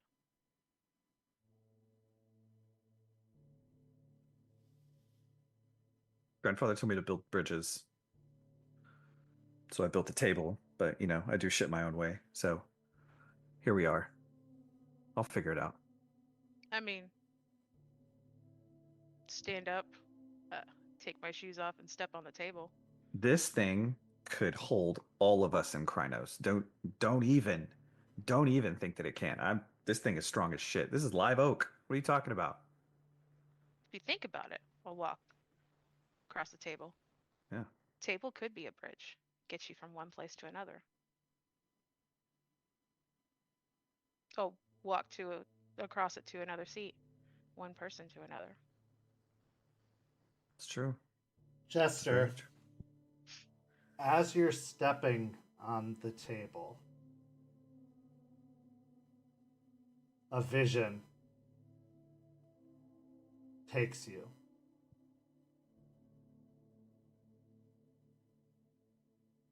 You find yourself in a clearing. The clearing that is the cairn. The trees around you are tall and old and umbral.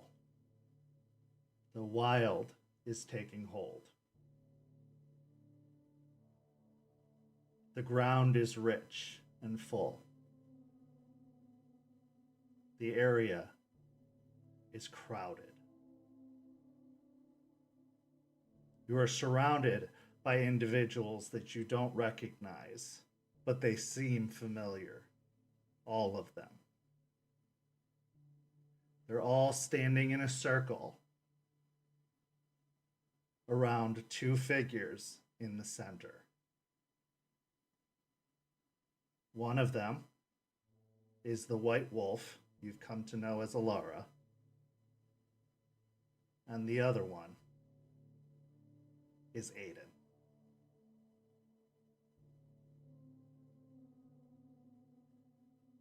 They're both in lupus form, sitting, staring at each other. Everyone surrounding them is pounding on their chests in rhythm as Alara stands up and starts pacing around Aiden. Aiden just sits, not moving, as Alara paces around him.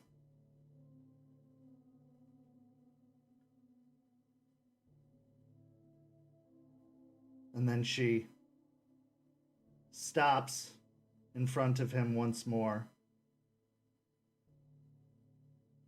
And he dips his head to her. And she dips her head to him in kind. And the vision ends.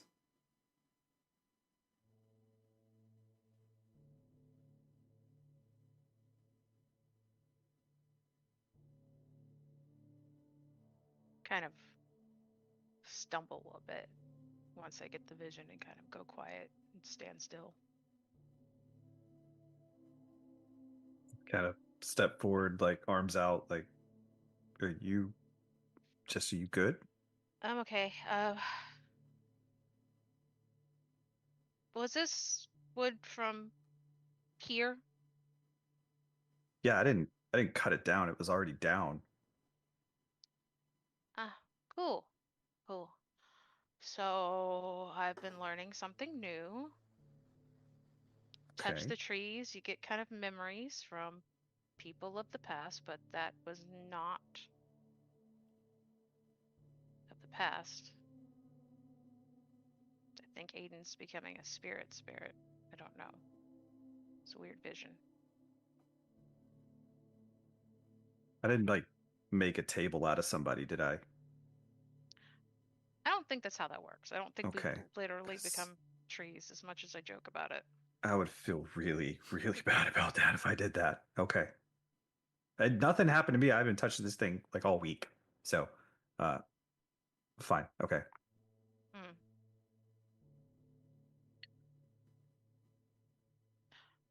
Talked to Eliza about it, but I saw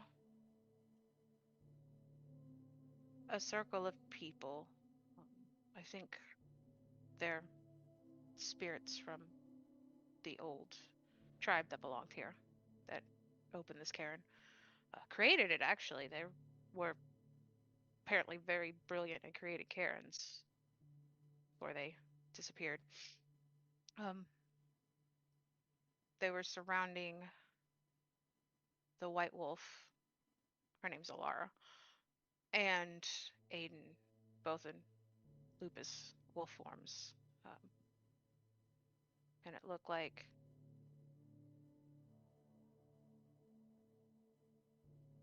Alara circled him, and then she kind of nodded at him, and Aiden nodded back. That's really all most of what I got. And that sounds in line with what Eliza more or less told us was going to happen when we did the thing. Yeah. Good for him. Yeah. I guess that feels like a good for him thing. That feels I like think so. I have the weird urge to clap. That feels wrongly inappropriate, but okay. Okay. I guess I'll have to have her come over and take a look at this thing. Definitely.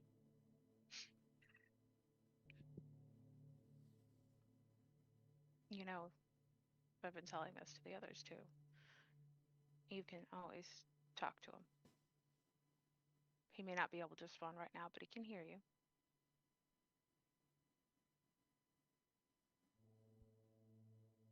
Yeah, I'll probably get around to that at some point. And if you want to try for a response, you could always touch the tree. You'll point to the one with the hole. Dug out the little... One of the new ones. She touched the tree and had Aiden's memories of his final moments. That must have been significantly traumatic. Yeah. Wow. Wow.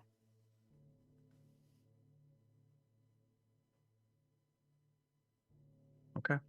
I mean, it's not that I don't want to. It's the spirit thing has always been a weird subject with me. So, yeah, I get maybe it. I'll give it a try at some point. You don't have to. Like I said, if you want to. I haven't. I'm not ready.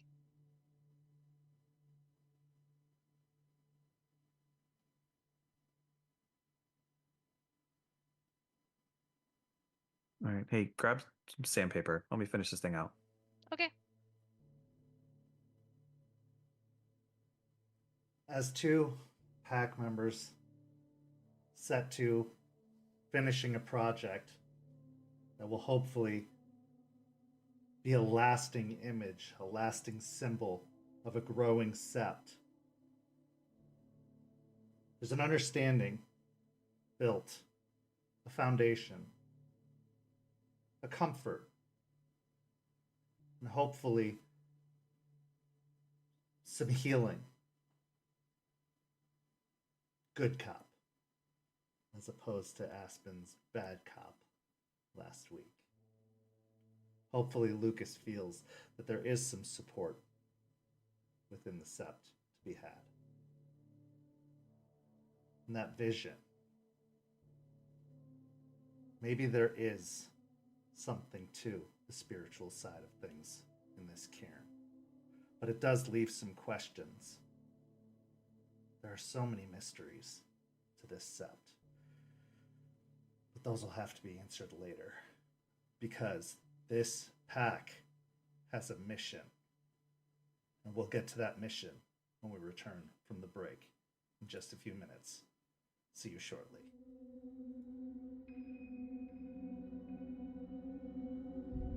St. Petersburg by Night is brought to you through collaborations with our partnered vendors: Wolfpack Dice, Ember Fox Dice, Dragon Ink Dice, Farrah the Bard, Champs Tramps, Panty Artista, Chromatic Creations. Links to our partnered vendors, as well as our Twitch and YouTube channels, can be found on our website, stpbynight.com. The official theme song for St. Petersburg by Night is Vampire by Faith and Failure. You can find them at faithandfailure.com. You can follow St. Pete by Night on all socials with the hashtag St. Pete by Night. If you wish to support our program, you can do so at ko-fi.com/St. Pete by Night to help keep the stories rolling. And we're back. The first half of tonight's story was all about mysteries. But the second half of tonight's story is all about the title of the episode, Boys versus Girls. And that's because tonight's episode is about the mission. And the mission is uncovering what Pentax has been up to through the use of their subsidiary, High Quality Builders. Because there are 3 locations that High Quality Builders has been working at in the local Tampa area. One of those was investigated by Stakes Her Claim, the mentor of the Hellhounds Pack, where it was found that they had planted some of these interesting seeds that she managed to dig up. But there were 2 more sites that this pack has decided to split up and investigate. One of the groups, composed of Lucas, Jace, and Charles, has gone to investigate a site up in Old Seminole Heights, a newly developed area that was purchased and now has been constructed upon by High Quality Builders. The other, a site that is being investigated by Aspen, Jester, and Eliza, we'll get to in a little bit. But we'll start with Lucas, Jace, and Charles. Heading up to Old Seminole Heights is just a trip up I-275 north of downtown Tampa. It's a suburb of Tampa that has gone through a bit of a facelift in recent years. It's just a little bit north of the university, off of the highway, and it's been run down for a while, but it's seen a resurgence as of late. And taking advantage of that resurgence, High Quality Builders has taken one of the neighborhoods and basically completely renovated it. They've torn down a lot of the old houses, they've bought out a bunch of the property, and now they're constructing a bunch of new houses in the area, in a subdivision area, and they are trying to sell off a lot of these homes that they are constructing. Now, one of the things that research of High Quality Builders has shown is that they are anything but high quality. They are definitely nice looking on the outside, but the materials they use are often very shoddy and definitely not environmentally friendly, as is often the Pentax way. So, in going to check out this particular area, what time of day would you all decide to head out to look into this particular location? Now, I will say, in research, you've found that a couple of the units have been completed and sold and moved into, but a majority of the complex is still under construction and being built. I think late evening Okay. probably be the best bet. So before dark, around dark, or after dark? After. Okay. Okay, so arriving probably around 10, 11 o'clock at night, are we thinking, or later than that? You guys should be fine. Okay. So everybody driving together, I'm guessing piling into Charles's car, or are we driving separately?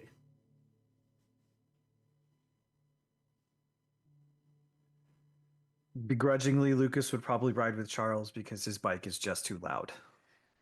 Yeah, probably same. Yeah.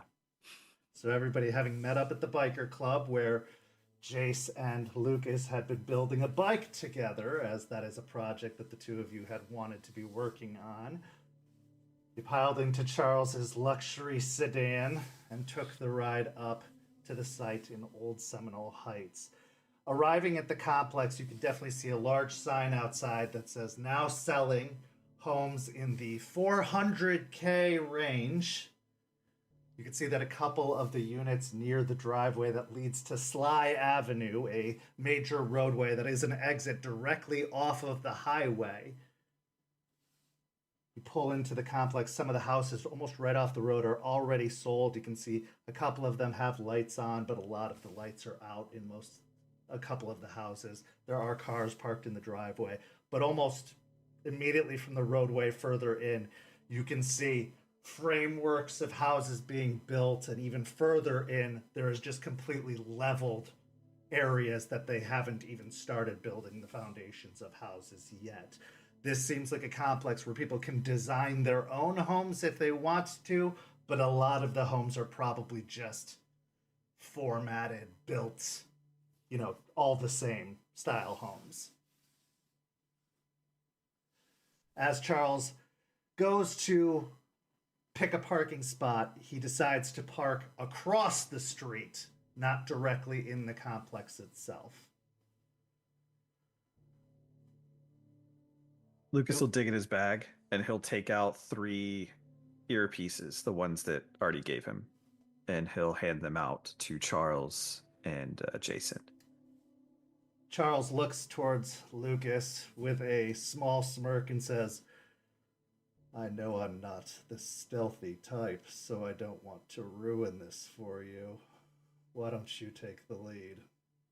And he gives him a kind of a smile. Oh, silver fangs. Okay, fine. Come on, Jace, let's go. He'll shakingly pull out the pistol he got. Well, I need this or leave it in the van? I think we're good on that. Yeah, I'd really prefer you set that down right now. That's... Charles, where do you want this? He holds out a hand to take the gun from you. It is loaded. No one showed me how to actually do the thing, so careful. Checks the safety, makes sure it's on, puts it in the center console. Right? Yeah, you just earned that one. Let's go, Shakes. Come on. Okay. All right. I was told whatever. Oh, nope, that's sticking. It's yours. All right, sticky shoes. Let's go. He'll get out of the van. Fair. Okay, climbing out of the car, you can see the entrance to the complex pretty much directly across the street. Charles chose some street parking that is facing the complex itself. At current view, there doesn't seem to be anything off-putting. It is a brand new built complex. There is a freshly paved driveway leading in. It looks like there are planter boxes that kind of lead the direct divided driveway that head in. It is a very nicely manicured entryway heading in, but there is definitely an emphasis on landscaping. There are a lot of flower beds, a lot of planter boxes and gardening. Plants are an emphasis to this particular established area. Now, I will say it is very new, so it doesn't seem like a lot of plants have sprung up. But there are some bushes, some stuff that probably was pre-grown to be planted in, especially for style and aesthetics. Lucas, I know that you're taking point on this, but you mind if I do just a quick recon on the other side before we just walk into this? It is 100% on you, man. Go right ahead. While he's doing that, I'll just make sure that the earpieces are good. Do a mic check with Charles. Everything seems to work. Do a wits and wisdom, and I will burn 1 willpower. Okay, so as you tune yourself to the other side, as often described, a photo negative laying over the photo itself, you get the blurry vision that allows you to see both sides. The problem with seeing a new development is the ravaging it does to Gaia. It is brutal. It is a fresh, gaping, open wound to the Umbra. Now, to be fair, this was previously a built-upon area, so it's not as terrible as fresh wilderness being torn down. It's not like these were trees that were ripped down that had been growing for hundreds of years. This was an already built upon area. So you're not seeing a lot of, gaping wounds, anything like that. But it does still look rough. It's still not great. But a lot of the weaver is at work here. You definitely see a lot of pattern spiders hard at work moving around. Roll me a wits and occult, however, as you are looking, because something seems off already upon looking at the other side almost immediately. Would my specialty apply to this roll at all? What is your specialty? Banes. Yes.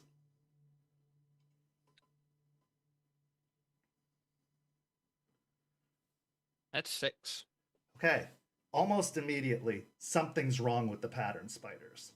You're not able to identify what it is, but the look of the pattern spiders seems distorted.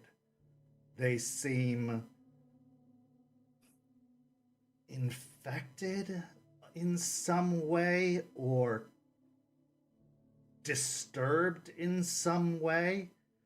There is like a strange growth attached to them, as if something has burrowed itself onto the side of them or has grown out of the side of them. So they are working as they should, but it's like they either have a ride along or something is working through them as they are moving along. Like they are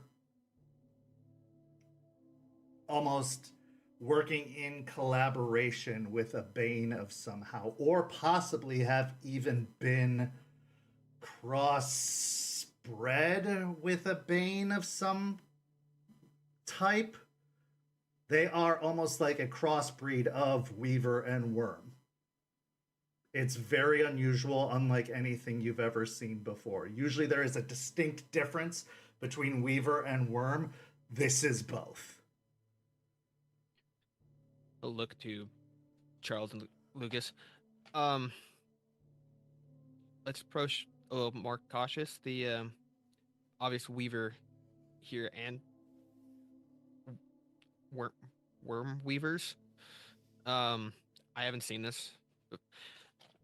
These pattern spiders, they're working normally as far as on the umbral side, but they have this, I don't know, this pulpous thing on them.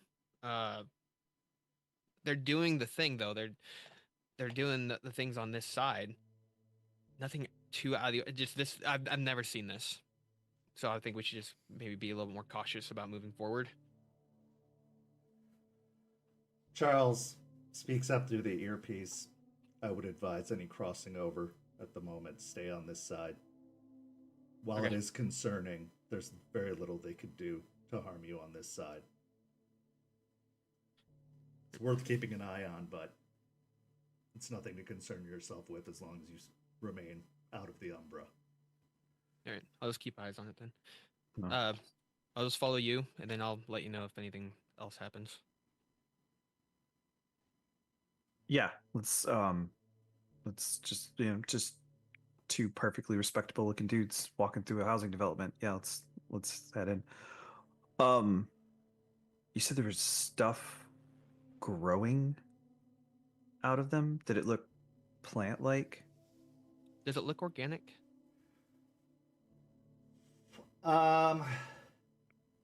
It's hard to say from this distance. You are pretty far away. You're across the street, and the Umbra, the distance is even harder to say. You'd have to get right up on them, and even then you'd probably have to cross over to see for sure what it is, because it is like a photo negative. It's very blurry, and it's hard to detail. To be honest, They just look distorted for sure. To be honest, I'm not sure to give you an honest answer. There's definitely something weird about them, but short of actually going over and looking closely, I'm not gonna be able to actually let you know. As we're walking into the complex, I was like, do you know there are certain types of plants that can hijack other things, certain types of funguses that can hijack insects. So if we get close and it looks like it's some kind of fungal growth, just let me know. It's like spores and stuff. I mean, Gills that's. and stuff. I mean, yeah, it'll look like. I'm trying to remember, like spikes or mushrooms. I'm not sure how that works. I'm just taking a shot in the dark here too. So Okay. Yeah. If I see anything like that, I'll point it out. It's funny that he should mention that. Jason, roll me a stamina and resolve.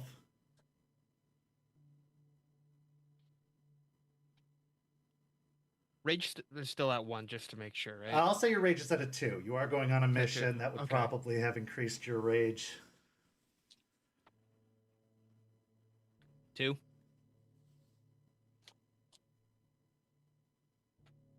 That noise, the talking, you thought it was the boardwalk when you first heard it. It starts again. Voices start entering your mind, talking. That yellow, blurry ring around your eyes starts to appear, fogging your vision.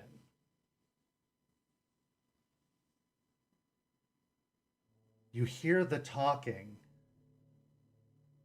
coming from the 2 closest houses.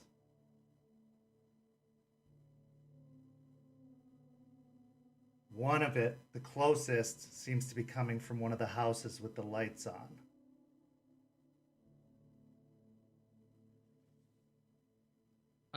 One is near. One is near. They're coming. They're coming. One is near. oh man, I just hear you. Just a second. He'll start making his way. Gonna crouch down, trying to be somewhat quiet, hearing that they're here, and try and make his way over closer to the sound. Roll me a dexterity and stealth. Is the development well lit? Like, are there street lights? Yeah, for sure. Okay, so I can see relatively well, even though it's dark. Okay, Yeah. all right. 4. Melting into the shadows, finding your way. You manage to maneuver around the pools of light that come down from the streetlights, ducking in between cars of that nearby house. Maneuvering towards the garage by the house, pressing yourself up against it. As far as you can tell, you're unseen.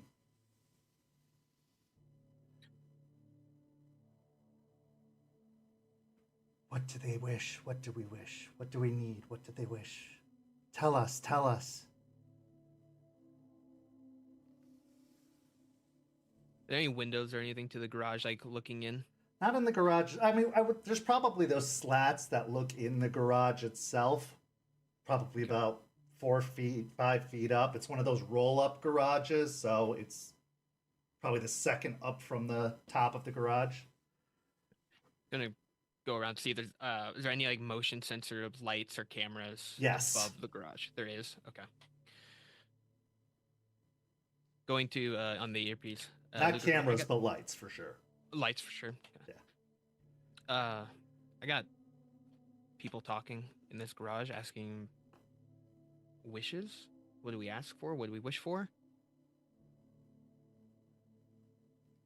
I don't hear anything. What do you? Is this a spirit thing? I don't know that I'm hearing it as clear as I'm hearing you. No, You're not hearing anything. no, I don't hear anything.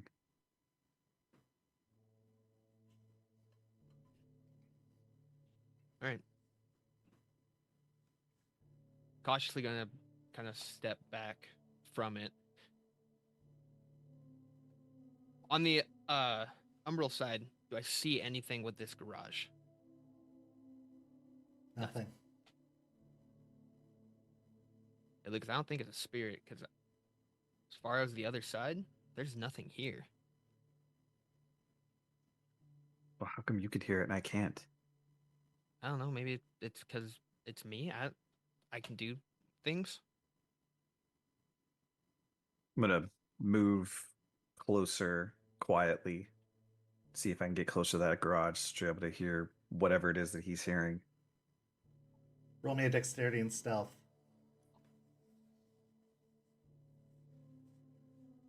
Join us. Come closer, closer. Join, collect, join. 4 successes.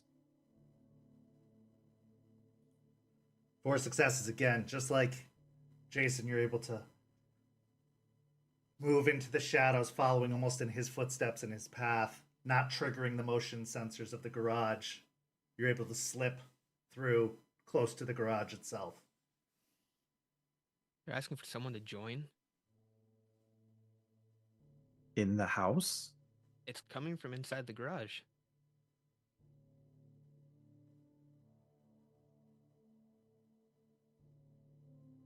Okay.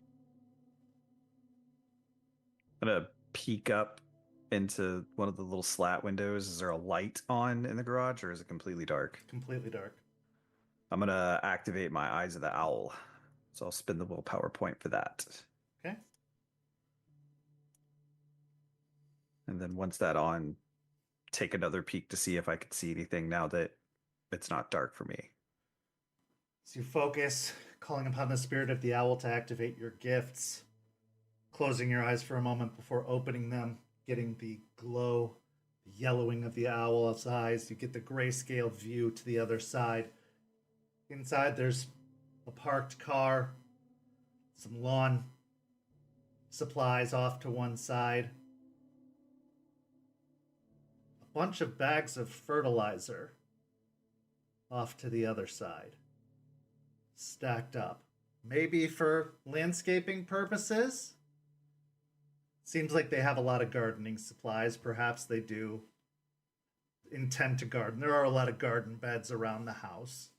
So maybe they do take care of their garden. But there's nobody here. There's nothing inside out of the ordinary. A lot of fertilizer, but again, there's a lot of garden beds around the house. Come back down and crouch next to Jason. I don't see anything in there, just a garage with garage stuff. I mean, enough fertilizer to, I don't know, maybe show up on a federal watch list, but I mean, it just moved in, maybe, so Okay. Maybe it's something a little bit further out in the Umbra that I'm picking up on. I don't know. Welcome, welcome. Come inside. Welcome. Now they're saying come inside. You didn't see anything. I'm not seeing. I don't know, man. I'm gonna go back up and look at. I assume the garage door has one of those automatic garage door openers. It has the keypad, yeah, with like you punch in the number to open the door from the outside. Does it have like hanging down? Does it have one of those red emergency pull cords? Oh, from in the inside, yes. Yeah. Is there enough gap to be able to stick something in there on the top of the garage, just to go over the top of the door to try to get over? It would be very hard to jimmy. It'd be very hard to do it. It's pretty far in when the garage is closed to get. It'd be very difficult. Very, very difficult.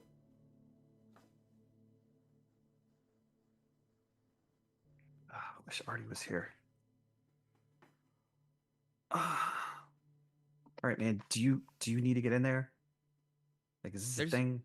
There's something in there asking me to come join. I don't know if they need help or what, but if something's needing help, I want to be able to help them out. Okay. Okay. This isn't going to be easy. Garage doors are not quiet to get into. So I don't know. Can you talk to one of the spiders for this? I can try.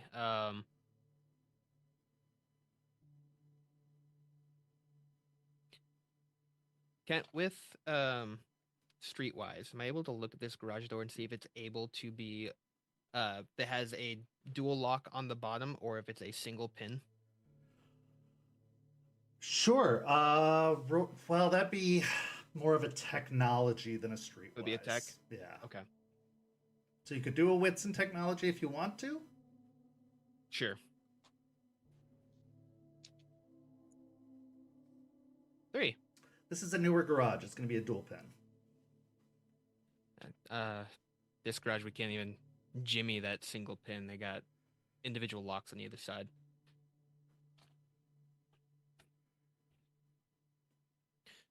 At this point, one of the front windows light turns on. And standing in the window is a man just staring. Staring at us? Yes. Welcome. Come in. Welcome. Welcome. At this point, could you see that? I'll stand up. Hello. From the your garage was put on the overall recall list, so we're just making sure that it's still manufactured correctly. It looks a little faulty, so we just need to get in there and take a look. Oh, hello. No problem. Let me come open it for you. Thanks, man. Steps away from the window. Lucas will just look at him. That worked. Manufactured places, recalls happen all the time, right? Smooth. Moment later, you see the light flip on in the garage. And then after that, the garage doors start to roll open. The man standing inside the garage is easily a person you would pass over. Very, honestly, Stepford looking. Dressed in like a sweater with button-up shirt underneath, slacks, dress shoes, hair parted to the side. So you said there's something to do with a recall? Yeah, sorry about the hour. Normally, dispatch calls to let you guys know to leave the doors unlocked. I'm Michael. This is Leonard. We're just here to make sure that the dual pins are working on them. They have an issue with actually interlocking into the actual lock itself. It might take a little bit, but we'll be out of your hair in probably 20 minutes. Of course. Have a look. Thank you. I'm going to take a whiff as soon as he opens that garage door and I get line of sight on him. I'm going to scent the true form. Okay. So it's wits and wisdom and another willpower.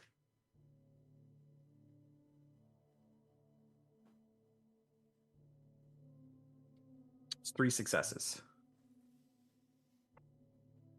This is the strangest smell you've probably experienced so far. You smell the wild and the worm. Checks out.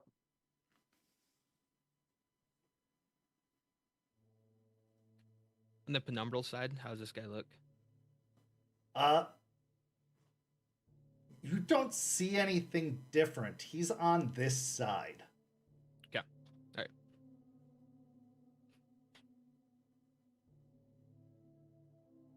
All right, Leonard, let's take a look at this garage. Come on in. Yes, welcome. Come in. Yes, come in. Join us. Come in. Yes. Lucas will start inspecting the roller tracks for the garage and just seeming to look busy as best he can.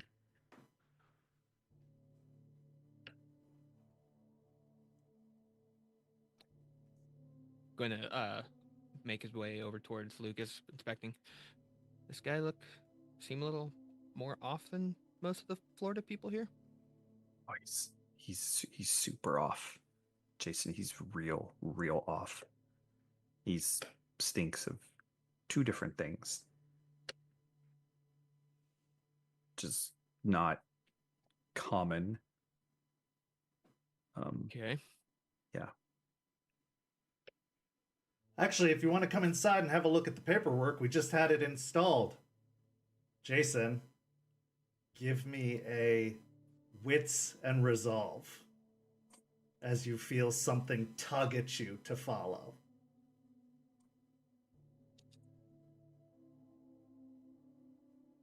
Three. Almost immediately, you start walking towards the door. Feeling Yeah, the need to go. Guess I'll have a look at that paperwork. Hey, whoa, hey. I'll try to grab him by the back of his jacket. Oh, we're not done looking at this yet. Might get something from that paperwork. Some additional things that might need to be done with the garage. Yeah.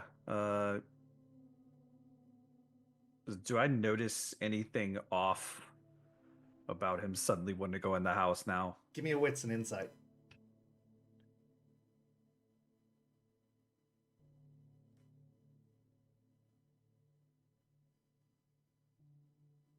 Three successes. His attitude definitely changed. I'm gonna keep a hold of his jacket and I'm just gonna reach up and give two little taps on the earpiece, like I'm scratching my ear. Okay. You get 2 taps in response.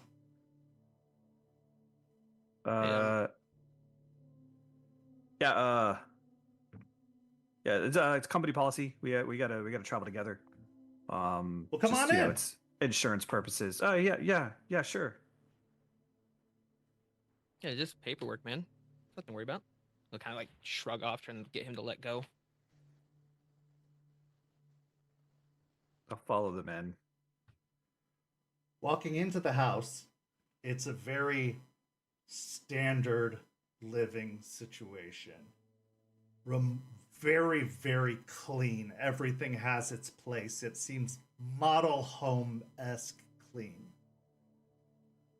What's even more haunting is you walk into the dining room and there is a wife and 2 kids sitting at the table who all 3 just look simultaneously at you as you walk in. And Jason, in a chorus, they all say in your head, "Welcome." Thanks for having us. Let me get that paperwork for you. Thank you. In the center of the table is a beautiful floral spread with one of those tulip plants in the center of the table.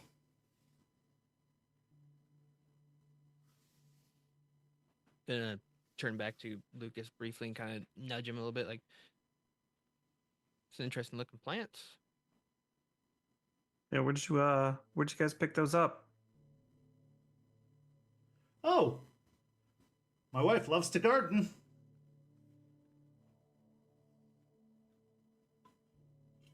Yeah, but where'd you get them? Gardening's great and all, but like if we wanted to garden. Oh, you're the one with the green thumb, honey. What do you say? Oh, well, we went to the botanical gardens and they were offering out seeds.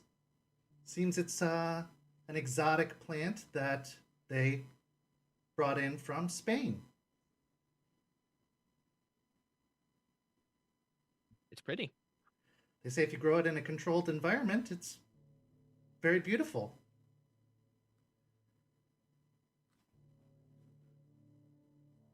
You did a great job on your arrangement.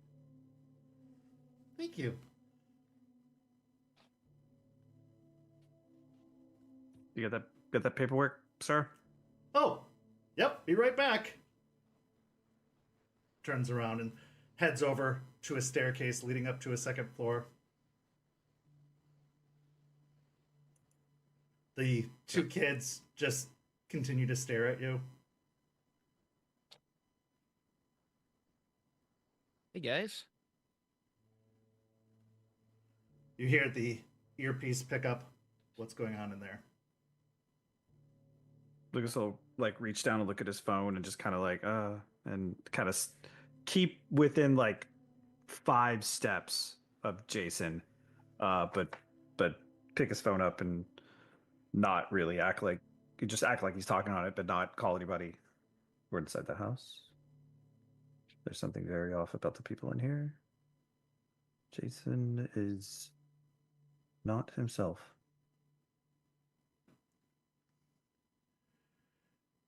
After a few moments, the man comes back downstairs. He stops holding paperwork and looks at Lucas. Here's that paperwork for you, and passes it over to you. On the paperwork, it reads, "Hello, Lucas. I thought we said we weren't going to get in each other's way."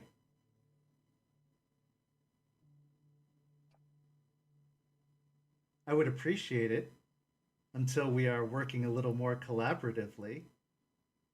If you return to your own business. Much appreciated. Signed, Vanessa. Lucas will kind of nod as he's going over it and just kind of like motion at it, like, "Oh yeah, okay, oh yep, that's good." He'll kind of step forward. He'll kind of like tap Jason on the shoulder. He's like, "Yeah, this it's good. It's good paperwork. We're looking good on this. I think there must have been a confusion back at the home office. They've already got their new replacement parts. I think we're good here."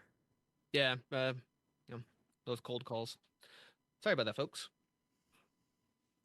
He's like, he looks at the guy. He's like, I'm gonna take this back to the office. We'll mail you a new one. Don't worry about it. Righto. Thanks for stopping by, though. Appreciate the concern. Yeah, you guys take care, and it's kind of late for your kids, but I'm not their parent. He'll turn around and Spring break. walk out. Don't you know it? Yeah. You're right. Make his way out. Just pushing on his back as we're walking out through the garage.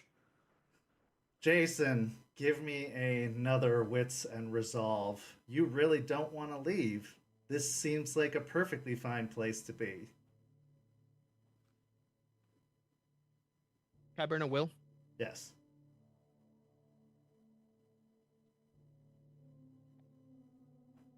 Four. You do feel the voices start to fade, and you are able to kind of push yourself out.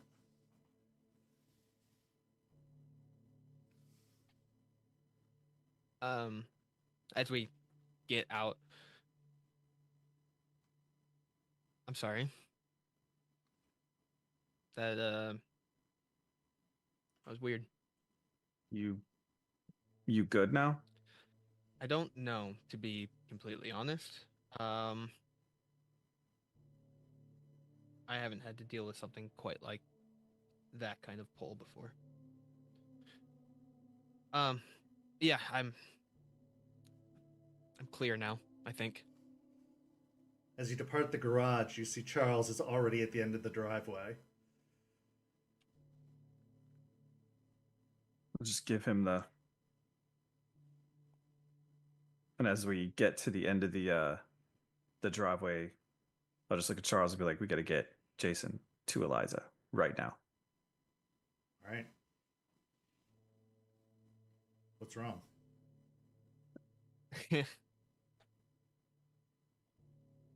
Something with my head. It's hard to explain.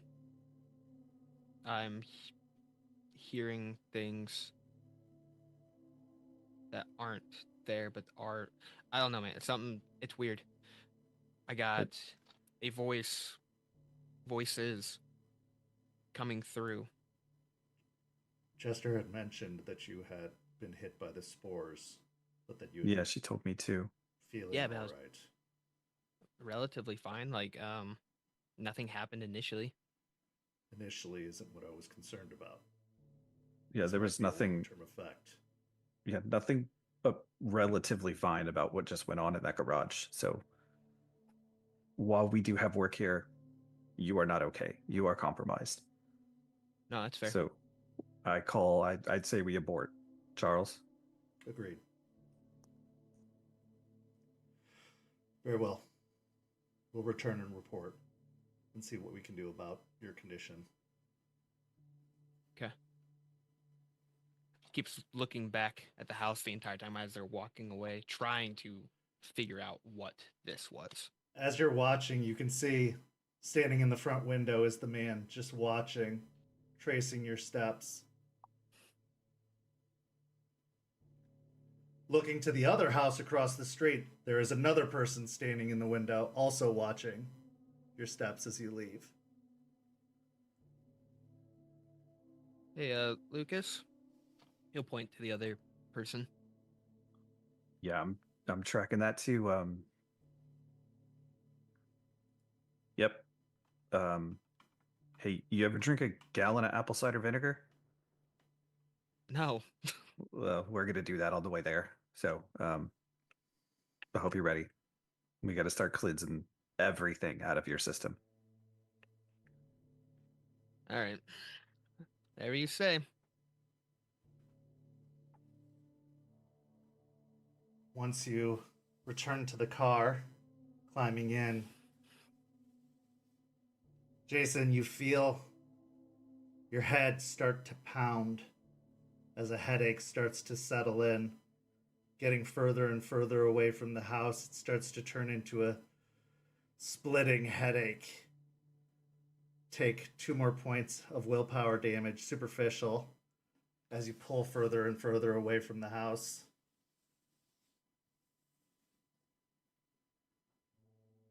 What's going through your mind, Lucas, as you get further from this situation?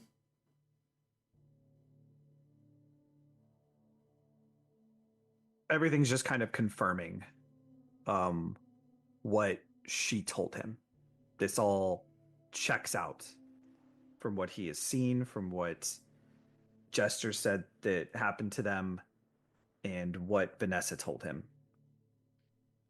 He's hoping that the immediate, and in his opinion, on multiple levels, right decision to get Jason out of there as fast as possible will be seen by Vanessa as him doing what she asked him to do. So that if that door is going to stay, it's still available if we decide to use it later on. Jason, the headache does eventually fade.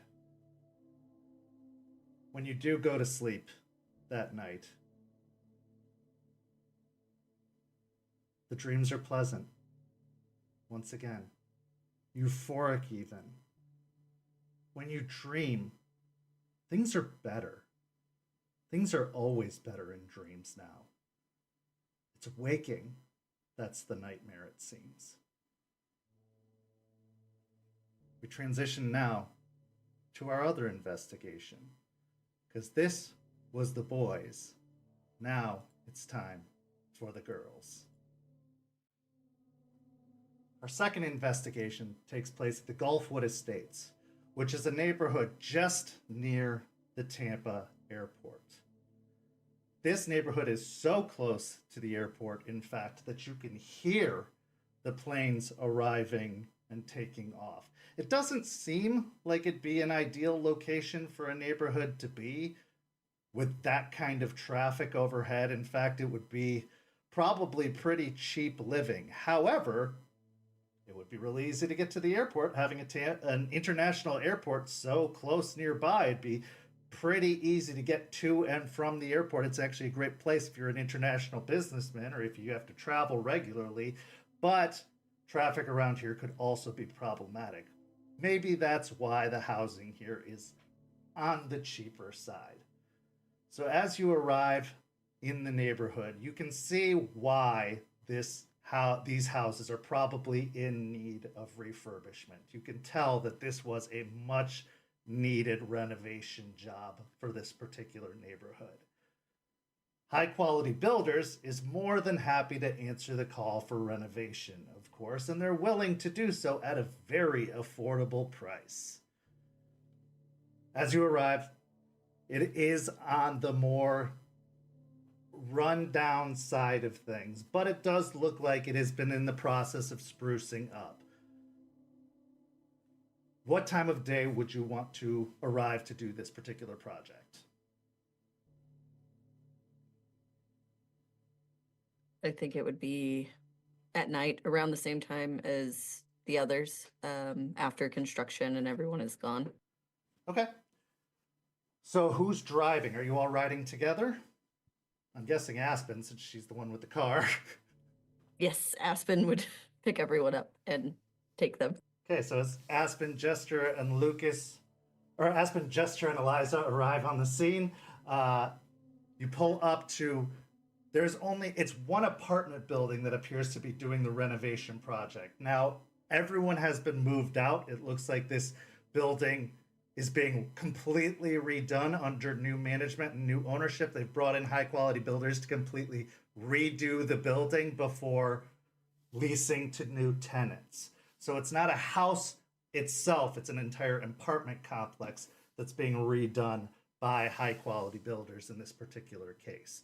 So it looks like that they've already completed one building, but they are in the process of redoing another. The entire parking lot is empty. There is nobody currently present as you arrive.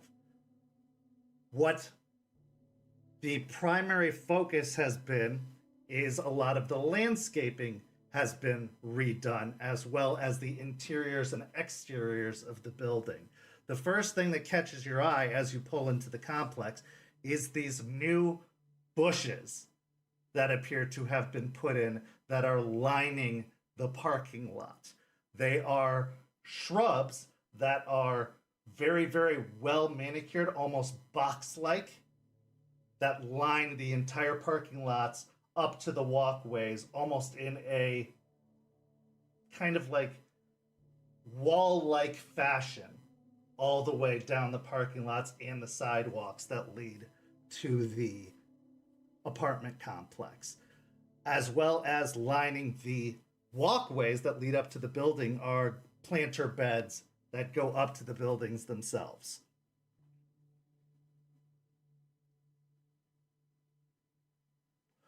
As you pull into the parking lot and find a parking space, Eliza is already looking with that kind of far-off gaze around the area. I'm already not liking the look of this. What do you see? Well, nothing pleasant, to say the very least. The Weaver is hard at work here, but different. It's not the Weaver we know and love. Not Tampa's Weaver. Not the Weaver of old. This is different. The Weaver has been interfered with. Now, I have seen the way this particular organization does business before, and usually the Weaver is not one to judge. It does what it does regardless. It does not act on the will of any particular agency. It builds. It maintains. But this, it's trying to build. It's trying to maintain. It is trying to act. But it is being manipulated somehow, which is not normal, to say the very least. I'm gonna put the aura shades on. As you do so, you also see to the other side, and you see exactly what she's talking about. You see the spiders moving about, and you see the strange growths as described in the previous scene. They have these bulbous masses that seem to be sprouting out of their bodies. That does look weird. Indeed.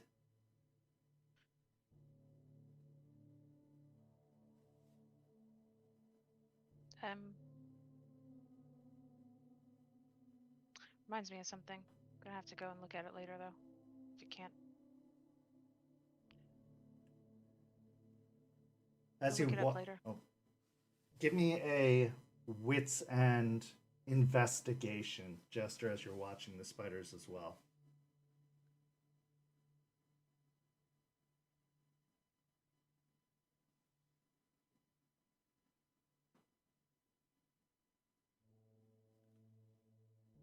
Two successes. Take an extra die with Eliza's guidance as well, Okay. as she 3 pointed them successes. out. What's even stranger is that they aren't focused as much on the buildings. They seem to be focused more on the garden, which is not their way. They seem to be focused on the garden. And as I'm watching them, I'm gonna actually look at the bushes since Lucas mentioned that he saw bushes there. The spiders are working on the bushes specifically, and the bushes seem to be a mix of wild and weaver. Wild and Weaver? Mm-hmm. Okay. But tainted weaver. The Like you bushes see seem the to- spider webs, but the spider webs seem odd. The bushes seem to be some sort of mix of Wild and Weaver. I noticed Kinda that as well. Very Tainted perceptive. Weaver. Lucas looked to Aspen on his latest outing or field trip. Mentioned he saw some bushes that he thought were like some sort of protection. He said he smelled Yeah. a worm on them. Yeah, he told me about the things he saw. Let's see if we can get any bags of fertilizer to bring back. If we can get any of these bushes that are still potted and not planted. Anything that we can find that we can bring back. Okay. I would caution against getting too close to these particular bushes. There is something. Well, they're unnatural, to say the very least. This combination of wild and weaver concerns me.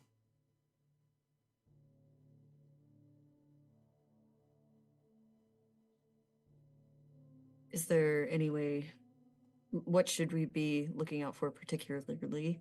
That way we could maybe get some of these out while we're here as well. Well, let me see. And she climbs out of the car and moves to get a little closer to one of the bushes and kind of hunches down and starts to study the bush a little bit closer. She extends a hand towards the bush, and as she reaches out,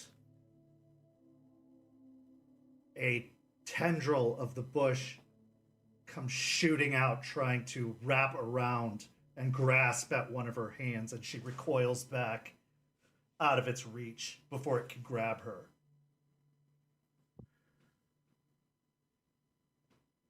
That's what I was afraid of.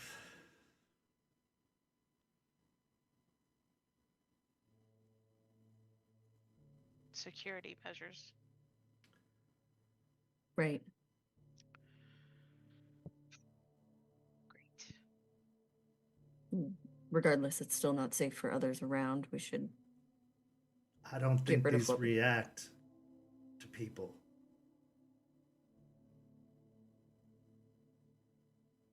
All right. I could be wrong. And you're right, it should be dealt with in case they do. But if these were planted by people, which is a pretty safe assumption, as workers would have had to plant these, I'm not sure that's what triggers it. Okay. Even if they were particularly working with the ones who made these? They'll use regular gardeners, people who have no knowledge of what they're doing. It's a company just like any other company. Right. Okay. Well, Jester, did you bring anything that we could quickly dispatch these bushes without getting too close, or you're more of the handy in the garden, you and Eliza? Got a flamethrower in the trunk? No. I didn't think so. Sorry, didn't think I brought a flamethrower. The best I got is a spray bottle. Oh, even longer shears could potentially do something. But I mean, there's the clave. That actually might work. we could try that. I think we need to, well, take care of whatever they've got going on here as much as we possibly can. Okay. I have As I'm a theory that if it's drawn to Guru, and this is a very strange theory, perhaps it is made of pot Guru. Or at least manufactured of something having to do with Guru. So if it reacts negatively to silver, that would be a telltale sign. Goody. I can give it a try. Before I do, 2 questions as we're looking around. One, are there any security cameras? Good question. Roll me a wits and awareness. Can I take aid for Aspen and Yeah. Eliza? Okay.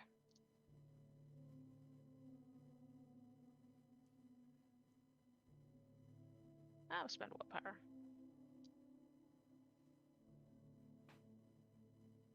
4 successes. With 4 successes, it does look like there are security cameras, but they seem to be more focused on the buildings themselves. They aren't focused primarily on the greater grounds. So at the moment, you seem to be okay where you're positioned currently. Okay. So if I went after these bushes, they wouldn't be in the area of the... Not until you get closer to the buildings, and the bushes are lining the grounds all the way up to the buildings. Okay. I can get some of them, but there's security cameras near the buildings, so if you want me to get closer, that's going to have to be taken care of. And second question,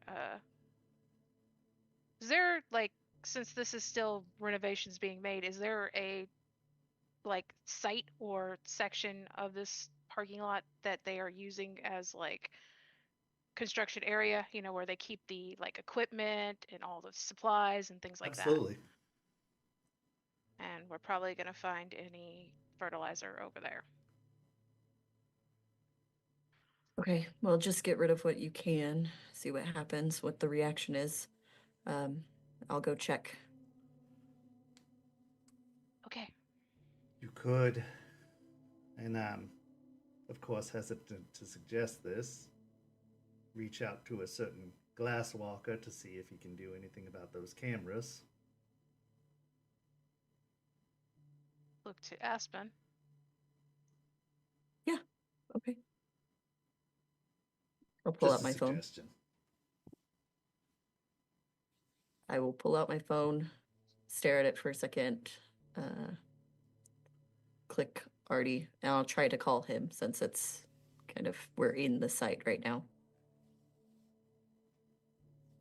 It rings a few times. And then it picks up. Hello? Hey,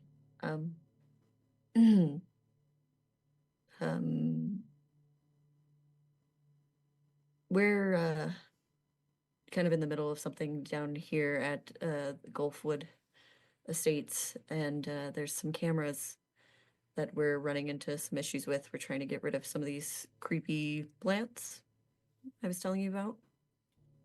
Right. Yeah, give me a second. Gulfwood Estates, you said? Yes. You have the address for me? You should have it. It's Oh, in the right. information you sent to me. Yes, got it. Yeah. Give me 10 minutes. Okay. Do you see a red light on the cameras? Probably not. Shit, they don't really have those anymore. This isn't a movie. Okay. Give me 10 minutes. I'll shoot you a text when they're down. Okay. Thank you. Yeah, no problem. Be safe, please. I will. Okay. Okay. Love you. Bye. Love you too. She'll just quickly hang up and put it back in her pocket. He should be taking care of it. He's gonna send me a text and it should, well, it's already, so it should be good. Right. But anyways, I'm gonna go check the stuff over here. I'll let you know when I get the text. Okay. While I'm waiting, I'm gonna shift into Glabber.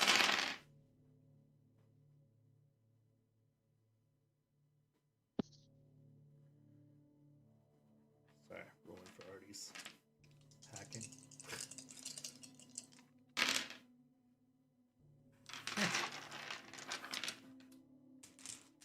All right. So, as you shifted to Glabber, roll the rage check. Succeed. I made it. As you grow into the demi-human size, your muscles filling out, grasping the clave with both hands. It almost seems like a short sword in both hands in this demi-human size, even though it's a much larger blade when it was in its full form. It seems smaller now that it's broken off, but still a pretty decently sized weapon. You move to strike the bushes. I'm not even going to make your roll. They're bushes. They aren't exactly going anywhere. They're rooted in the earth. What I do need you to do, however, is roll me a dexterity and athletics to get out of the way, as the nearby bushes are also going to try and thrash out at you. As you're trying to nimbly avoid them.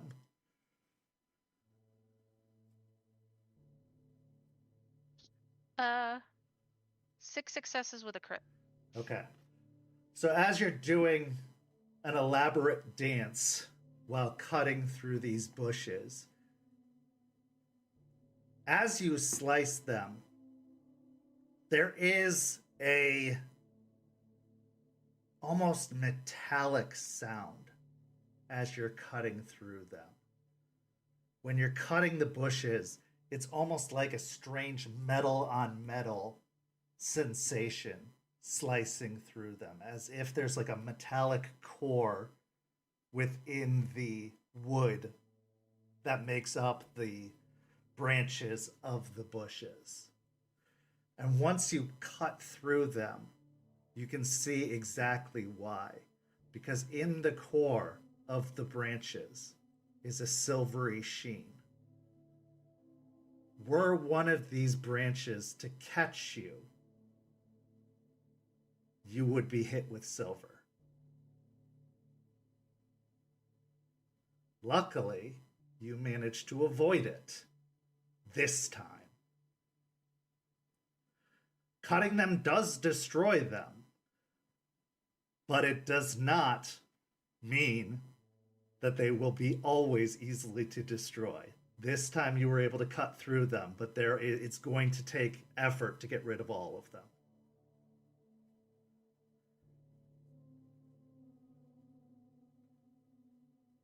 There seems to be like a silvery kind of injection in the wood itself. Oh, like it would hit you and inject silver, possibly. Kind of. Hmm.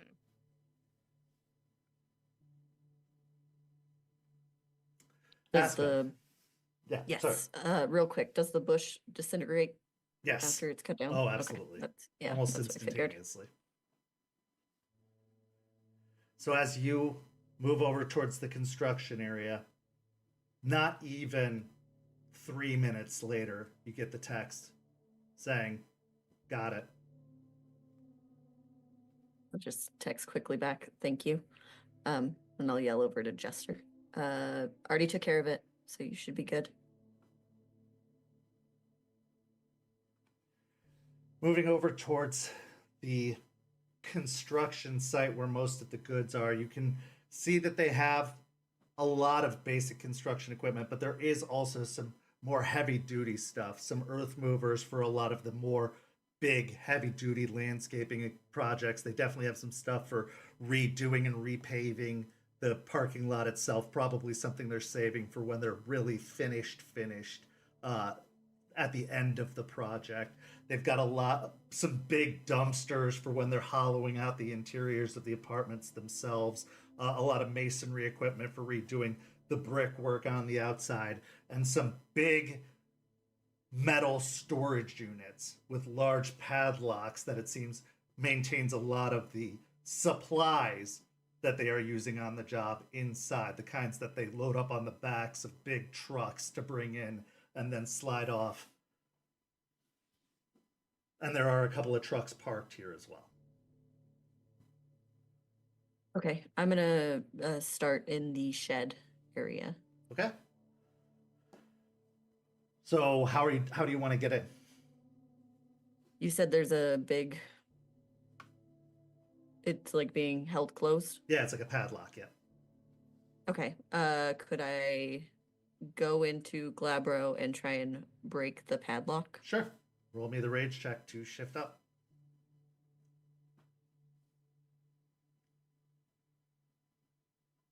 I am good.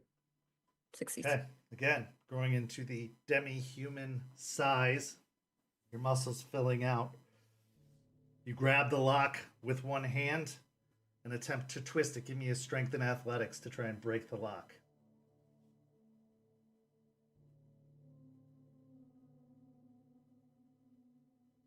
Three. Okay. You try to twist the lock off in your hand, but it is a heavy-duty lock. It is bending, but it will not quite break with this attempt. What is the door made of? It's metal. It's a big metal door. It's like one of those moving big storage unit doors. Oh, okay. Okay. I will look over to Jester. Mind helping me with this lock when you get a second? Yeah. I'll finish the plants I was destroying and head over to her. There's silver in the plants. Like there's a silver core or injection in the actual plants. Vines and branches. I wasn't so utterly disgusted by these plants. I would actually be interested in how they were made. Yeah. Door? Yeah. Give me a strength and athletics. And I'll help with her trying to break it off as well. Yeah, you can take an additional die.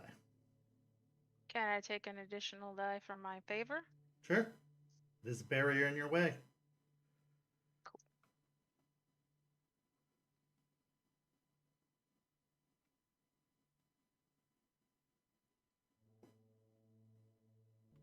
5 successes.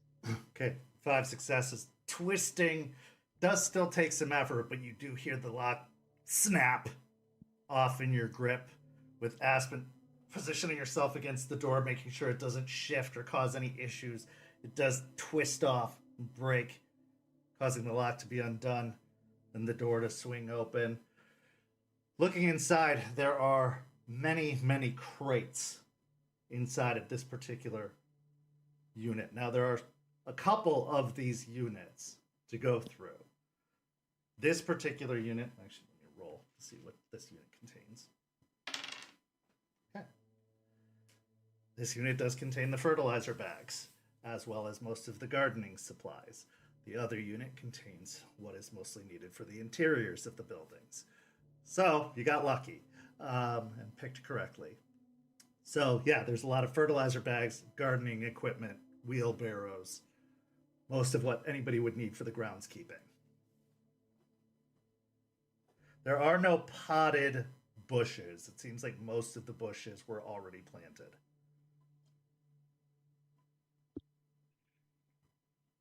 Thinking maybe if the bushes are that dangerous, we just bring the information of what you figured out from them back to the pack, and then we can kind of go from there. Maybe you and Lucas could come back and take care of the rest of them, or we see what we need to do. But we've got fertilizer, so that's good. She'll start picking bags of fertilizer and putting them in the wheelbarrow that's in there. I'll start assisting. Yeah. To look back. I mean, I think Eliza's right. I don't think they're made for humans. Right. So at least there's that. At least leaving them won't do any harm to anybody that comes and goes.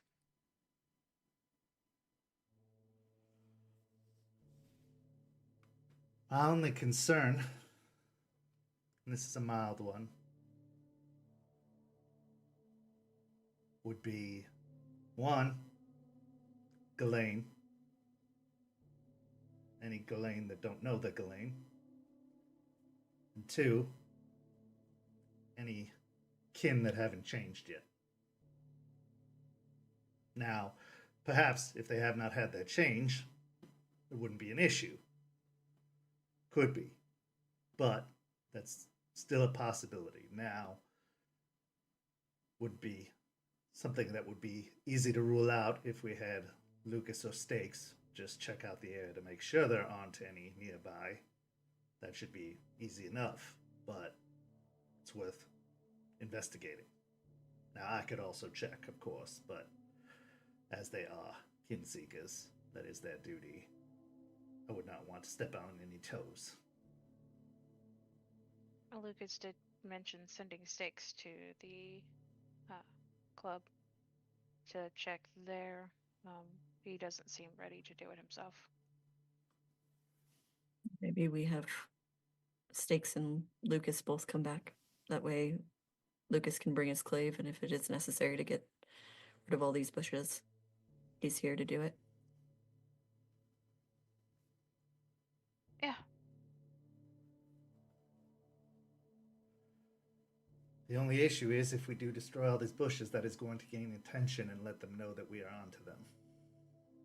It's easy to write off that we got rid of a couple of bushes as maybe it was an accident or, somebody got into vandalism, as this is a rather rough area of town. But if they're all gone, they're going to know.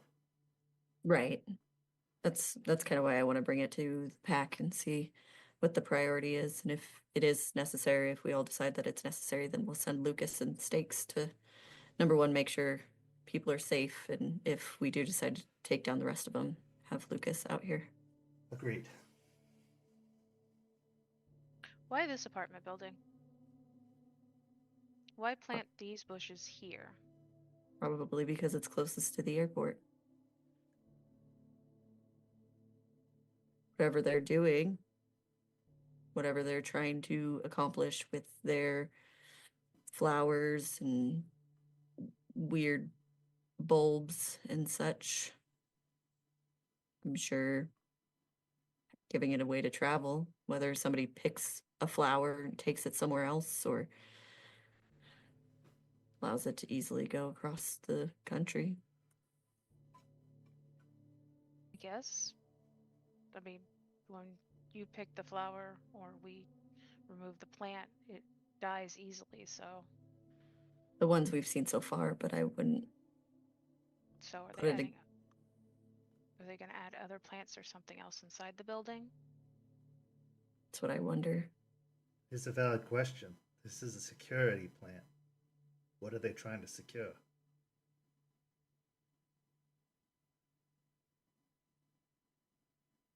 If you want, we can go take a look inside, and we could take a look in these trucks.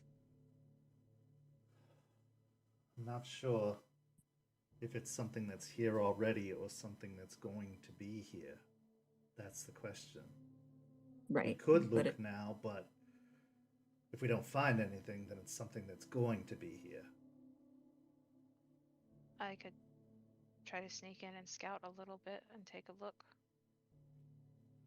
We may not be here yet, but there's a potential of something strange in the building, or maybe paperwork left or in these Certainly. trucks or something. Oh, without a doubt, I have no issue with looking now, for sure. Look to Aspen. You want me to go check? Absolutely. Yeah. Okay. Perhaps starting with the already completed building would be the best guess. If there's no tenants living in it yet, that would be the best place. They'd stash something or have something they want protected. Okay. I will I will head that way. I'm staying in Glabro and taking my clave because the bushes. Okay. Moving over towards the building, you approach what appears to be a front door that leads into the apartment building itself. There are external doors that lead into the apartments from the outside. There's stairwells that lead up to the second floor. You know, all of the units are accessible from the outside. There is also what appears to be a kind of entryway that leads into a lobby that can also lead hallways into internal apartments as well. But most of the apartments are accessible from the outside. Okay. For now, I'm gonna try to try not to get close to the plants, but check the windows first, lobbies, and any of the lower apartment buildings first. Start Okay. with the lobby. Give me a wits and investigation. I'll just make it a roll across the board as you're investigating the exterior of the building. Okay.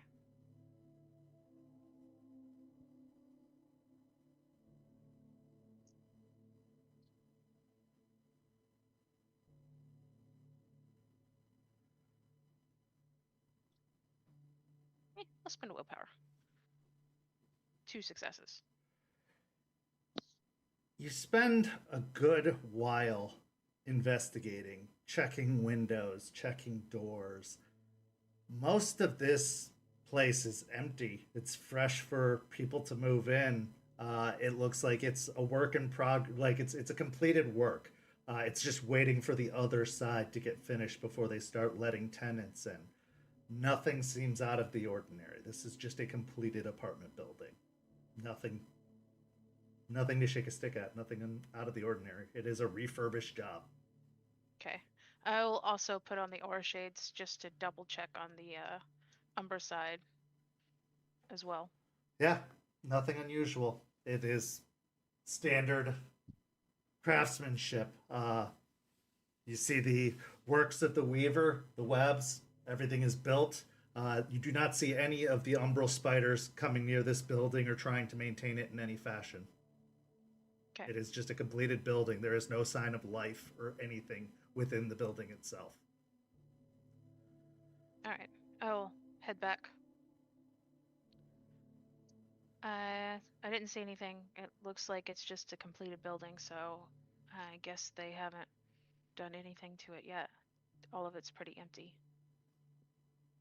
Okay. Well, it's something to consider. All right. Well, they are trying to secure it. Like you said, Aspen, if this is, it is near the airport, and this is a business. They do a lot of international trade and business. They could be intending to bring important people through the airport on a regular basis if they're trying to do any kind of illicit business or trade through this area, or if they're trying to set up an international hub here. We know that they're doing business out of Piney Point. This would be a perfect place to set up business meetings, and if they needed those meetings to be secure, especially knowing that there are Garou in Tampa, it would make sense that this would be a good place to secure to do those business dealings and get them out of town quickly. Fair point. Right by the airport, in and out. Yeah. So I guess talk about it. See if we send Stakes and Lucas back here. Yeah, I think it's a good idea. And once that's all done and it's established, we can see about tenants who come through and things of that nature moving forward. What's perplexing to me about these plants, seeing one up close, alive, for the first time, seeing as I'm leaving the Caern for the first time in a long time, it's unusual, because plants,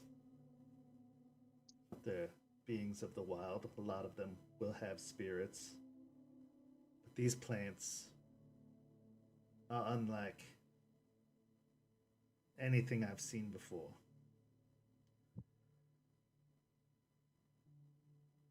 Something I'd be curious to speak with Dreams-In-Decay more about, to see his thoughts on, but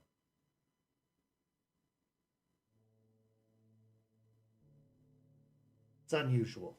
I'll say that much. These are not normal. I know that seems like I'm speaking the obvious truth, but this goes beyond the physical.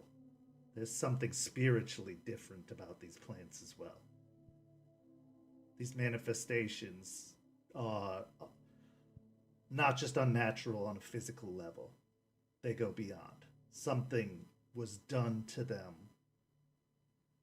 completely through and through, spiritually and physically. Like some sort of hybrid experiment between natural and spiritual manifestation. Could be why the dissolving happens so quickly, as the spirit leaves, and therefore the physical cannot maintain, and it dissolves immediately, like a spirit does. It dissolves and returns to the spirit wilds. But the spirit, being physical in the natural world, does not make sense. That's not how they work. Not without a wormhole, and there's no wormholes in the area. Not anymore. No. And these aren't these are unlike any Banes I've seen. I took Jace to see where Aspen and I first found the plant, and when looking at it, we were looking at the ground and the tree where it had attached itself, and there seemed to be a lot of worm residue, like it was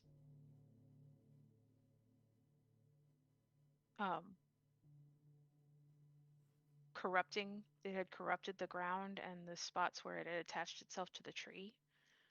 Jay said the tree should be able to heal itself, and like the land around it should be able to heal now that it's gone. But there was definitely a presence of the worm in the ground where it was rooted.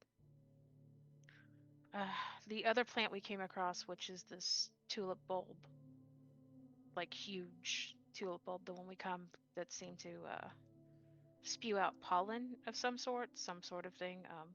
We did get hit by it, but we seemed okay. That one, he said, wasn't, but it was still weird. Strange. So And this one seems wild and weaver, so whatever. Well, certainly something that needs further investigation, but at least we have more information. We have another plant identified at the very least, and now we know that these are certainly defensive as well, and they are tailored to hold against our type. They know that we are a threat, and they are preparing for that. Mm-hmm. Aspen, Lucas said he gave you a live specimen of a plant from. Or- Yeah, yeah, I have it. Oh, maybe Eliza could take a look at it and see. Yeah, let's get some of this fertilizer into the car. I'll take a picture of these bushes just to make sure it's the same ones that Lucas saw. Sounds like it, but just so we have a corroborated story. Um, yeah, I'll have Liza take a look. Okay.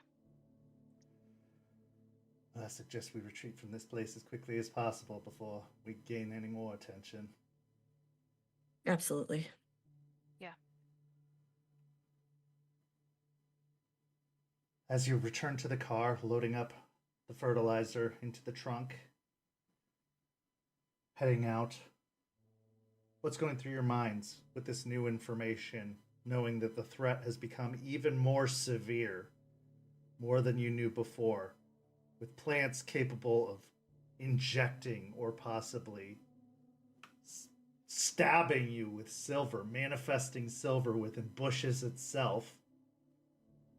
This has become not just severe, but deadly, specifically towards Guru. Aspen, we'll start with you. Aspen finds them strange, a bit intriguing, but also terrifying. So the whole idea of it and how it's all connected is kind of going through her brain. But to be completely honest, she takes a picture and she stares at her phone and kind of fidgets with it in her hand for a while, staring at the arty contact that she just called after she closes the gallery. And her mind is elsewhere. And as they pack the fertilizer into the back of the car, she's gonna turn to Jester and just kind of look over to her. Hey, about the other day, when you talked about Charles, um, I I was wrong, and if he makes you happy, then I'm happy for you. Thanks. Yeah. Also, thanks for being here.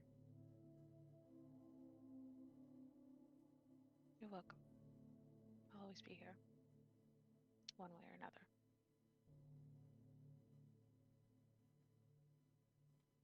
And Jester, what's going through your mind with everything that's happened?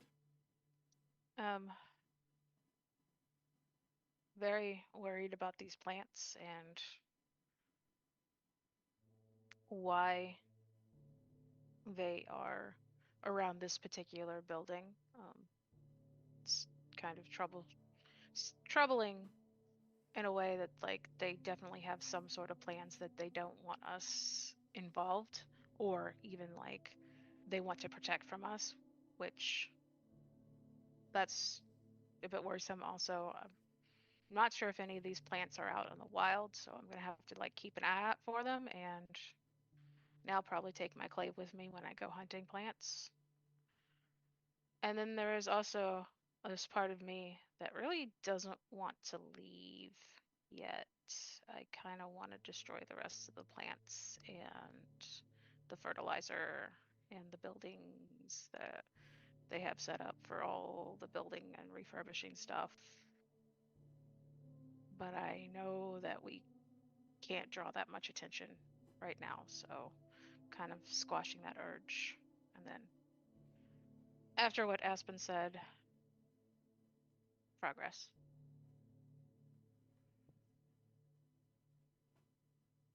Progress. moving forward. Boys versus girls. Both of them walk away with more information. Wasn't a competition between the two. Neither, I would say, came out on the winning end because they both walked away knowing more than they came in with. Both walked away with some troubling thoughts in their minds. Both walked away with something to bring to the table, the newly constructed table at the Caern. The next pack meeting is going to be very, very interesting. This is where tonight's story comes to a close. But of course, not without one last scene. This scene takes place at an undisclosed location. We see a wall. This wall is concrete and nondescript. It has the word family scratched into it. And I mean literally scratched into it.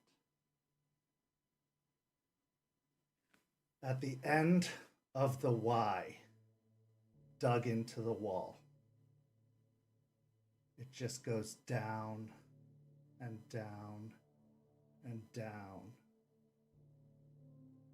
and then it curls and curls and curls and curls around and around and around into a spiral.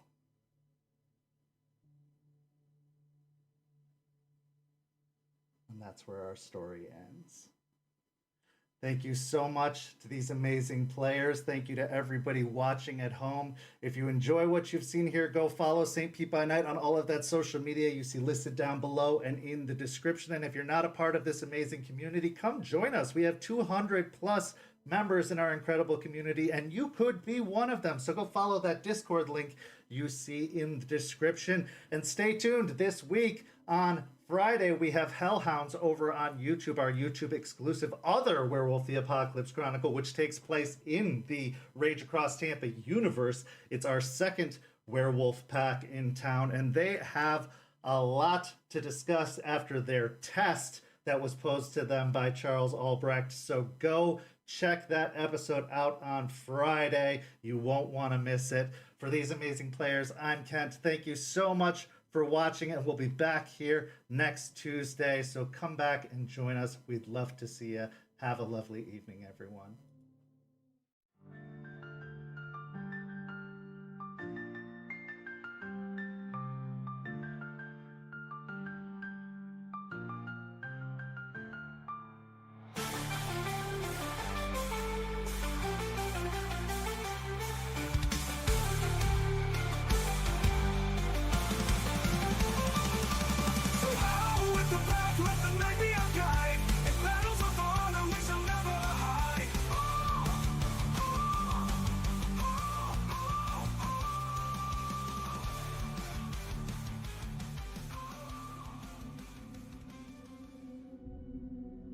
This has been a St. Petersburg by Night production.